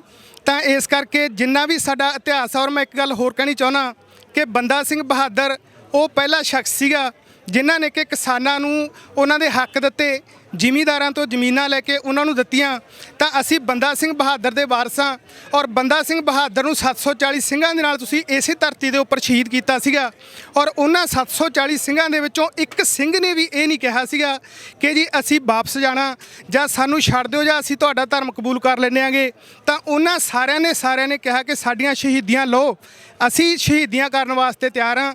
ਤਾਂ ਉਸੇ ਬੰਦਾ ਸਿੰਘ ਬਹਾਦਰ ਦੀ ਕੌਮ ਦੇ ਵਿੱਚੋਂ ਉਹ ਗੁਰੂ ਤੇਗ ਬਹਾਦਰ ਜੀ ਜਿਹੜਾ ਇੱਕ ਸੀਸ ਸ੍ਰੀ ਅਨੰਦਪੁਰ ਸਾਹਿਬ ਤੋਂ ਚੱਲਿਆ ਸੀ, ਅੱਜ ਲੱਖਾਂ ਸੀਸ ਨੇ ਜਿਹੜੇ ਉਹ ਇੱਥੇ ਆ ਕੇ ਖੜੇ ਹੋਏ ਨੇਗੇ। ਤਾਂ ਅਸੀਂ ਦੁਬਾਰਾ ਫਿਰ ਇਹਨਾਂ ਨੂੰ ਬੇਨਤੀ ਕਰਦੇ ਹਾਂ, ਜਿਵੇਂ ਕਿ ਪਹਿਲਾਂ ਵੀਰ ਜੀ ਨੇ ਬੇਨਤੀ ਕੀਤੀ ਹੈ, ਉਸੇ ਵੱਲੋਂ ਮੈਂ ਵੀ ਇੱਕ ਜਾਗਰੂਕ ਇਨਸਾਨ ਹੋਣ ਦੇ ਨਾਤੇ ਸਾਡੇ ਟੀਚਰ ਵਰਗ ਵੱਲੋਂ ਵੀ ਇੱਕ ਬੇਨਤੀ ਕਰਦੇ ਹਾਂ ਕਿ ਮੋਦੀ ਸਾਹਿਬ ਪੰਗੇ ਲੈਣੇ ਛੱਡ ਦਿਓ। ਇਹ ਕੌਮ ਦਾ ਇਤਿਹਾਸ ਜੇ ਇੱਕ ਵਾਰੀ ਤੁਸੀਂ ਨਹੀਂ ਪੜ੍ਹਿਆ ਤਾਂ ਪੜ੍ਹ ਲਓ। ਸਾਡੇ ਵੀਰਾਂ ਨੇ ਫ੍ਰੀ ਦੇ ਵਿੱਚ ਸਟਾਲਾਂ ਵੀ ਲਾਈਆਂ ਹੋਈਆਂ, ਇੱਥੋਂ ਆ ਕੇ ਪੜ੍ਹ ਲਓ ਜੇ ਤੁਹਾਨੂੰ ਨਹੀਂ ਕੋਈ ਕਿਤਾਬ ਮਿਲਦੀ ਤਾਂ। ਬਾਰ-ਬਾਰ ਬੇਨਤੀਆਂ ਸਾਡੇ ਨੌਜਵਾਨਾਂ ਵੱਲੋਂ ਹੋ ਰਹੀਆਂ ਨੇ, ਉਹੀ ਬੇਨਤੀਆਂ ਅਸੀਂ ਅਧਿਆਪਕ ਵਰਗ ਵੱਲੋਂ, ਇੱਕ ਜਾਗਰੂਕ ਵਰਗ ਵੱਲੋਂ ਵੀ ਕਰਦੇ ਹਾਂ ਜੀ। ਥੈਂਕ ਯੂ, ਧੰਨਵਾਦ ਜੀ। ਬਿਲਕੁਲ ਬਿਲਕੁਲ ਜ਼ਰੂਰ ਮੋਦੀ ਸਾਹਿਬ ਨੂੰ ਕਹਾਂਗੇ ਆਪਣੀ ਪੂਰੀ ਕੈਬਨਿਟ ਦੇ ਨਾਲ ਆਇਓ। ਨਾਲੇ 56 ਭੋਗ ਤੁਸੀਂ ਸ਼ਾਇਦ ਕਦੀ ਇੱਕ ਟੇਬਲ ਦੇ ਉੱਤੇ ਲੱਗਿਆ ਨਹੀਂ ਦੇਖਿਆ ਹੋਣਾ, ਤਾਂ ਇੱਥੇ ਤੁਸੀਂ ਇੱਕ ਪਾਸੇ ਸ਼ੁਰੂ ਕਰਿਓ ਤੇ ਮੋਰਚਾ ਕੰਪਲੀਟ ਕਰਦੇ ਕਰਦੇ ਤੁਹਾਨੂੰ 56 ਭੋਗ ਦੇ ਵੀ ਦਰਸ਼ਨ ਹੋ ਜਾਣਗੇ। ਇਤਿਹਾਸ ਦਾ ਤੁਹਾਨੂੰ ਪੜ੍ਹਾਈ ਦੇਵਾਂਗੇ। ਤੁਸੀਂ ਭਾਜੀ ਕੀ ਕਹੋਗੇ ਇਸ ਮੋਰਚੇ ਬਾਰੇ? ਮੈਂ ਤਾਂ ਇਹੀ ਕਹਿਣਾ ਵੀ ਵੱਧ ਤੋਂ ਵੱਧ ਸੰਗਤ ਇੱਥੇ ਆਈ ਹੋਈ ਆ। ਮੋਦੀ ਨੂੰ ਹੁਣ ਆਪਣੇ ਆਪ ਸ਼ਰਮ ਆਉਣੀ ਚਾਹੀਦੀ ਆ ਵੀ ਉਹਨੇ ਜਿਹੜੇ ਕਾਨੂੰਨ ਇੱਥੇ ਬਣਾਏ ਨੇ ਉਹਨੂੰ ਰੱਦ ਕਰਕੇ ਇਹਨਾਂ ਨੂੰ ਪੂਰਾ ਇੱਜ਼ਤ ਦੇ ਨਾਲ ਇੱਥੋਂ ਭੇਜੇ ਆ ਕੇ ਵਾਪਸ ਭੇਜੇ ਕਿਸਾਨਾਂ। ਤੇ ਉਮੀਦ ਕਰਦੇ ਹਾਂ ਕਿ ਮੋਦੀ ਸਰਕਾਰ ਤੱਕ ਇਹ ਸਾਰੀ ਗੱਲ ਪਹੁੰਚ ਗਈ ਹੋਣੀ ਹੈ। ਤੁਸੀਂ ਵੀ ਕੁਝ ਕਹਿਣਾ ਚਾਹੁੰਦੇ ਹੋ? ਹਾਂਜੀ, ਇੱਕ ਇਸ ਵਰਤਾਰੇ ਤੋਂ ਆਪਾਂ ਨੂੰ ਬਹੁਤ ਹੀ ਸਮਝਣ ਦੀ ਜ਼ਰੂਰਤ ਹੈ ਵੀ ਜਦੋਂ ਪਬਲਿਕ ਇਕੱਠੀ ਹੋ ਜਾਂਦੀ ਹੈ ਨਾ, ਉਦੋਂ ਕਿਸੇ ਦਾ ਵਸ ਨਹੀਂ ਚੱਲਦਾ। ਜੇ ਆਪਾਂ ਪਿੰਡਾਂ 'ਚ ਵੀ ਆਏ 10-10 20-20 ਬੰਦਿਆਂ ਦੀਆਂ ਜਥੇਬੰਦੀਆਂ ਬਣਾਈਏ, ਫਿਰ ਆਪਾਂ ਨੂੰ ਥਾਣਿਆਂ 'ਚ ਜਾਂ ਹੋਰ ਕਿਤੇ ਧੱਕੇ ਖਾਣ ਦੀ ਜ਼ਰੂਰਤ ਨਹੀਂ। ਜਦੋਂ 10-20 ਬੰਦੇ ਵੀ ਖੜ ਗਏ ਨਾ, ਫਿਰ ਆਪਣੇ ਸਾਰੇ ਕੰਮ ਹੋਇਆ ਕਰਨਗੇ। ਕਿਸੇ ਐਮਐਲਏ ਐਮਪੀ ਦੇ ਫੋਨ ਕਰਾਉਣ ਦੀ ਜ਼ਰੂਰਤ ਨਹੀਂ ਪੈਣੀ। ਬਿਲਕੁਲ ਜੀ, ਬਿਲਕੁਲ ਜਥੇਬੰਦ ਹੋਣ ਦੀ ਜ਼ਰੂਰਤ ਹੈ ਜੀ, ਇਹ ਬਹੁਤ ਜ਼ਰੂਰੀ ਹੈ ਤੇ ਧਿਆਨ ਦੇਣਾ ਜੀ। ਤੇ ਜਿਹਨਾਂ ਤੋਂ ਗੱਲ ਸ਼ੁਰੂ ਕੀਤੀ ਸੀ ਉਹਨਾਂ ਤੇ ਜਾ ਕੇ ਅੰਤ ਕਰਾਂਗੇ। ਚੇਤਨ ਸਿੰਘ ਜੋੜਾ ਮਾਜਰਾ ਤੋਂ, ਤੇ ਆਈ ਥਿੰਕ ਫੋਨ ਦੇ ਉੱਤੇ ਬਿਜ਼ੀ ਨੇ ਚੇਤਨ ਜੀ, ਕਿਉਂਕਿ ਉਹਨਾਂ ਤੋਂ ਇੱਕ ਚੀਜ਼ ਦੇ ਬਾਰੇ ਤੁਹਾਨੂੰ ਸ਼ਾਇਦ ਨਿਊਜ਼ਪੇਪਰ ਦੀਆਂ ਸੁਰਖੀਆਂ ਦੇ ਵਿੱਚ ਤੁਸੀਂ ਦੇਖਿਆ ਹੋਵੇਗਾ, ਗੋਲੀ ਲੱਗੀ ਸੀ ਬਾਈ ਜੀ ਨੂੰ। ਭਾਜੀ ਘਟਨਾ ਕੀ ਵਾਪਰੀ ਸੀ ਉਹ? ਕਿਉਂਕਿ ਬੜੇ ਜਣਿਆਂ ਨੂੰ ਹਾਲੇ ਤੱਕ ਕਨਫਰਮ ਉਸ ਚੀਜ਼ ਦਾ ਨਹੀਂ ਹੋਇਆ ਕਿ ਘਟਨਾ ਦੇ ਪਿੱਛੇ ਦਾ ਐਕਚੁਅਲੀ ਕਾਰਨ ਕੀ ਸੀ, ਵਜ੍ਹਾ ਕੀ ਸੀ। ਮੈਂ ਉਸ ਟਾਈਮ ਨਾ ਜੀ, ਮੈਂ ਉਧਰ ਤਰਨਤਾਰਨ ਸਾਹਿਬ ਹਰਮੰਦਰ ਸਾਹਿਬ ਮੱਥਾ ਟੇਕਣ ਜਾ ਰਿਹਾ ਸੀ, ਤਾਂ ਪੱਟੀ ਵਿਖੇ ਮੈਂ ਜਦੋਂ ਵਾਸ਼ਰੂਮ ਕਰਕੇ ਵਾਪਸ ਆ ਰਿਹਾ ਤਾਂ ਦੇਖਿਆ ਕਿ 6 ਮੁੰਡੇ ਇੱਕ ਕੁੜੀ ਨੂੰ ਚੁੱਕ ਕੇ ਗੱਡੀ 'ਚ ਸੁੱਟ ਰਹੇ ਸੀ। ਤਾਂ ਮੈਂ ਜਦੋਂ ਕੁੜੀ ਉਹ ਗੁੰਡਿਆਂ ਤੋਂ ਛਡਵਾਈ ਤਾਂ ਉਹਨਾਂ ਨੇ ਮੇਰੇ 2 ਗੋਲੀਆਂ ਜਿਹੜੀਆਂ ਮਾਰੀਆਂ ਸੀ, ਇੱਕ ਗੋਲੀ ਮੇਰੇ ਉਰੇ ਮਾਰੀ ਸੀ, ਇੱਕ ਗੋਲੀ ਉਰੇ ਮਾਰੀ ਸੀ। ਕੁੜੀ ਆਪਾਂ ਨੇ ਬਚਾ ਲਈ, ਪਰ ਸੱਚੇ ਪਾਤਸ਼ਾਹ ਦੀ ਕਿਰਪਾ ਨਾਲ ਮੈਨੂੰ ਦੁੱਖ ਜ਼ਰੂਰ ਭੋਗਣਾ ਪਿਆ, ਪਰ ਸੱਚੇ ਪਾਤਸ਼ਾਹ ਦੀ ਕਿਰਪਾ ਕਿ ਅੱਜ ਅਸੀਂ ਫਿਰ ਤੁਹਾਡੇ ਵਿੱਚ ਸੇਵਾ ਕਰ ਰਹਾਂਗੇ। ਇਹ ਸਿਰਫ ਉਹ ਸੱਚੇ ਪਾਤਸ਼ਾਹ ਦੀ ਕਿਰਪਾ ਹੈ ਜਿਹਦੇ ਬਦੌਲਤ ਉਦੋਂ ਅਸੀਂ ਬਚ ਗਏ ਤੇ ਹੁਣ ਲੋਕਾਂ ਦੀ ਸੇਵਾ ਕਰ ਰਹੇ ਹਾਂ। ਸੋ ਪ੍ਰੋਪਰ ਇਸੇ ਤਰ੍ਹਾਂ ਸੇਵਾ ਜਿਹੜੀ ਲਗਾਤਾਰ ਚੱਲਦੀ ਰਹੇਗੀ। ਮੈਂ ਇਹ ਗੱਲ ਅੰਤ ਦੇ ਵਿੱਚ ਤਾਂ ਕਹੀ ਹੈ ਕਿ ਹੁਣ ਮੋਦੀ ਸਰਕਾਰ ਨੂੰ ਸਮਝ ਲੈਣਾ ਚਾਹੀਦਾ, ਜਿਹੜੀ ਕੌਮ ਹੱਕ ਸੱਚ ਵਾਸਤੇ ਲੜਦੀ ਆਈ ਹੈ, ਧੀਆਂ ਭੈਣਾਂ ਦੀ ਇੱਜ਼ਤ ਬਚਾਉਂਦੀ ਆਈ ਹੈ, ਉਹਨਾਂ ਨੂੰ ਜੇ ਗੋਲੀਆਂ ਵੀ ਲੱਗ ਜਾਣ ਨਾ ਤਾਂ ਉਸ ਵਾਹਿਗੁਰੂ ਨੇ ਆਪ ਹੱਥ ਦੇ ਕੇ ਬਚਾ ਲੈਣਾ। ਉਸ ਦੀ ਜਿਉਂਦੀ ਜਾਗਦੀ ਮਿਸਾਲ ਸਾਡੇ ਸਾਹਮਣੇ ਖਲੋਤੀ ਹੈ। ਇਸ ਲਈ ਹੁਣ ਤੁਹਾਡੀ ਹਿੱਕ ਦੇ ਉੱਤੇ ਪੈਰ ਰੱਖ ਕੇ ਜੋ ਕਿਸਾਨ ਜਥੇਬੰਦੀਆਂ ਆਈਆਂ ਨੇ ਉਹ ਆਪ ਮੁਹਾਰੇ ਜੇ ਪਹੁੰਚੀਆਂ ਨੇ ਤੁਹਾਡੀਆਂ ਬੇਵਕੂਫੀਆਂ ਕਰਕੇ ਪਹੁੰਚੀਆਂ ਨੇ, ਤੇ ਤੁਹਾਡਾ ਫਰਜ਼ ਬਣਦਾ ਹੈ ਆਪਣੀਆਂ ਗਲਤੀਆਂ ਆਪਣੀਆਂ ਬੇਵਕੂਫੀਆਂ ਕਬੂਲ ਕਰੋ, ਕਿਸਾਨਾਂ ਦੇ ਸਾਹਮਣੇ ਹੱਥ ਬੰਨ੍ਹ ਕੇ ਮਾਫੀ ਮੰਗੋ, ਜਿਹੜੇ ਬਿੱਲ ਕਾਲੇ ਕਾਨੂੰਨ ਤੁਸੀਂ ਪਾਸ ਕੀਤੇ ਨੇ ਉਹ ਪਾੜ ਕੇ ਸੁੱਟੋ ਤੇ ਕਿਸਾਨਾਂ ਨੂੰ ਹੱਸਦਿਆਂ ਵਸਦਿਆਂ ਘਰੇ ਭੇਜੋ। ਇਸ ਕੜਾਕੇ ਦੀ ਠੰਡ ਦੇ ਵਿੱਚ ਨਾ ਪੋਹ ਦਾ ਮਹੀਨਾ ਮਾਤਾ ਗੁਜਰ ਕੌਰ ਤੇ ਛੋਟੇ ਸਾਹਿਬਜ਼ਾਦਿਆਂ ਦਾ ਦਰਦ ਇਹਨਾਂ ਨੂੰ ਯਾਦ ਕਰਾਓ। ਸਾਨੂੰ ਯਾਦ ਆਂਦਾ ਆ, ਪਰ ਇਸ ਵਾਰ ਇਹ ਨੌਜਵਾਨ, ਇਹ ਬਜ਼ੁਰਗ, ਇਹ ਮਾਵਾਂ ਉਹ ਦਰਦ ਮਹਿਸੂਸ ਵੀ ਕਰ ਰਹੀਆਂ ਨੇ, ਹੱਡੀ ਹੰਢਾ ਵੀ ਰਹੀਆਂ ਨੇ, ਤੇ ਇਹ ਤੁਹਾਨੂੰ ਕਿੱਦਾਂ ਭੋਗਣਾ ਪੈਣਾ ਹੈ ਉਹ ਆਉਣ ਵਾਲਾ ਵਕਤ ਤੈਅ ਕਰੇਗਾ। ਹੁਣ ਇਹ ਤੁਹਾਡੇ ਉੱਤੇ ਹੈ ਕਿ ਤੁਸੀਂ ਕਦੋਂ ਆਪਣੀ ਅਕਲ ਨੂੰ ਹੱਥ ਮਾਰਦੇ ਹੋ, ਕਦੋਂ ਆਪਣੀ ਸ਼ਰਮ ਨੂੰ ਹੱਥ ਮਾਰਦੇ ਹੋ। ਇੰਨੀਆਂ ਕੀ ਬੇਨਤੀਆਂ ਪ੍ਰਵਾਨ ਕਰਨਾ। ਪ੍ਰੋਗਰਾਮ ਚੰਗਾ ਲੱਗਿਆ ਹੋਵੇ ਲਾਈਕ ਤੇ ਸ਼ੇਅਰ ਜ਼ਰੂਰ ਕਰਨਾ। ਬਾਕੀ ਆਪਣੀਆਂ ਭਾਵਨਾਵਾਂ ਨੀਚੇ ਕਮੈਂਟਸ ਦੇ ਵਿੱਚ ਤੁਸੀਂ ਵਿਅਕਤ ਕਰ ਸਕਦੇ ਹੋ। ਦਿਓ ਇਜਾਜ਼ਤ, ਬੁਲਾਓ ਫਤਿਹ। ਵਾਹਿਗੁਰੂ ਜੀ ਕਾ ਖਾਲਸਾ, ਵਾਹਿਗੁਰੂ ਜੀ ਕੀ ਫਤਿਹ।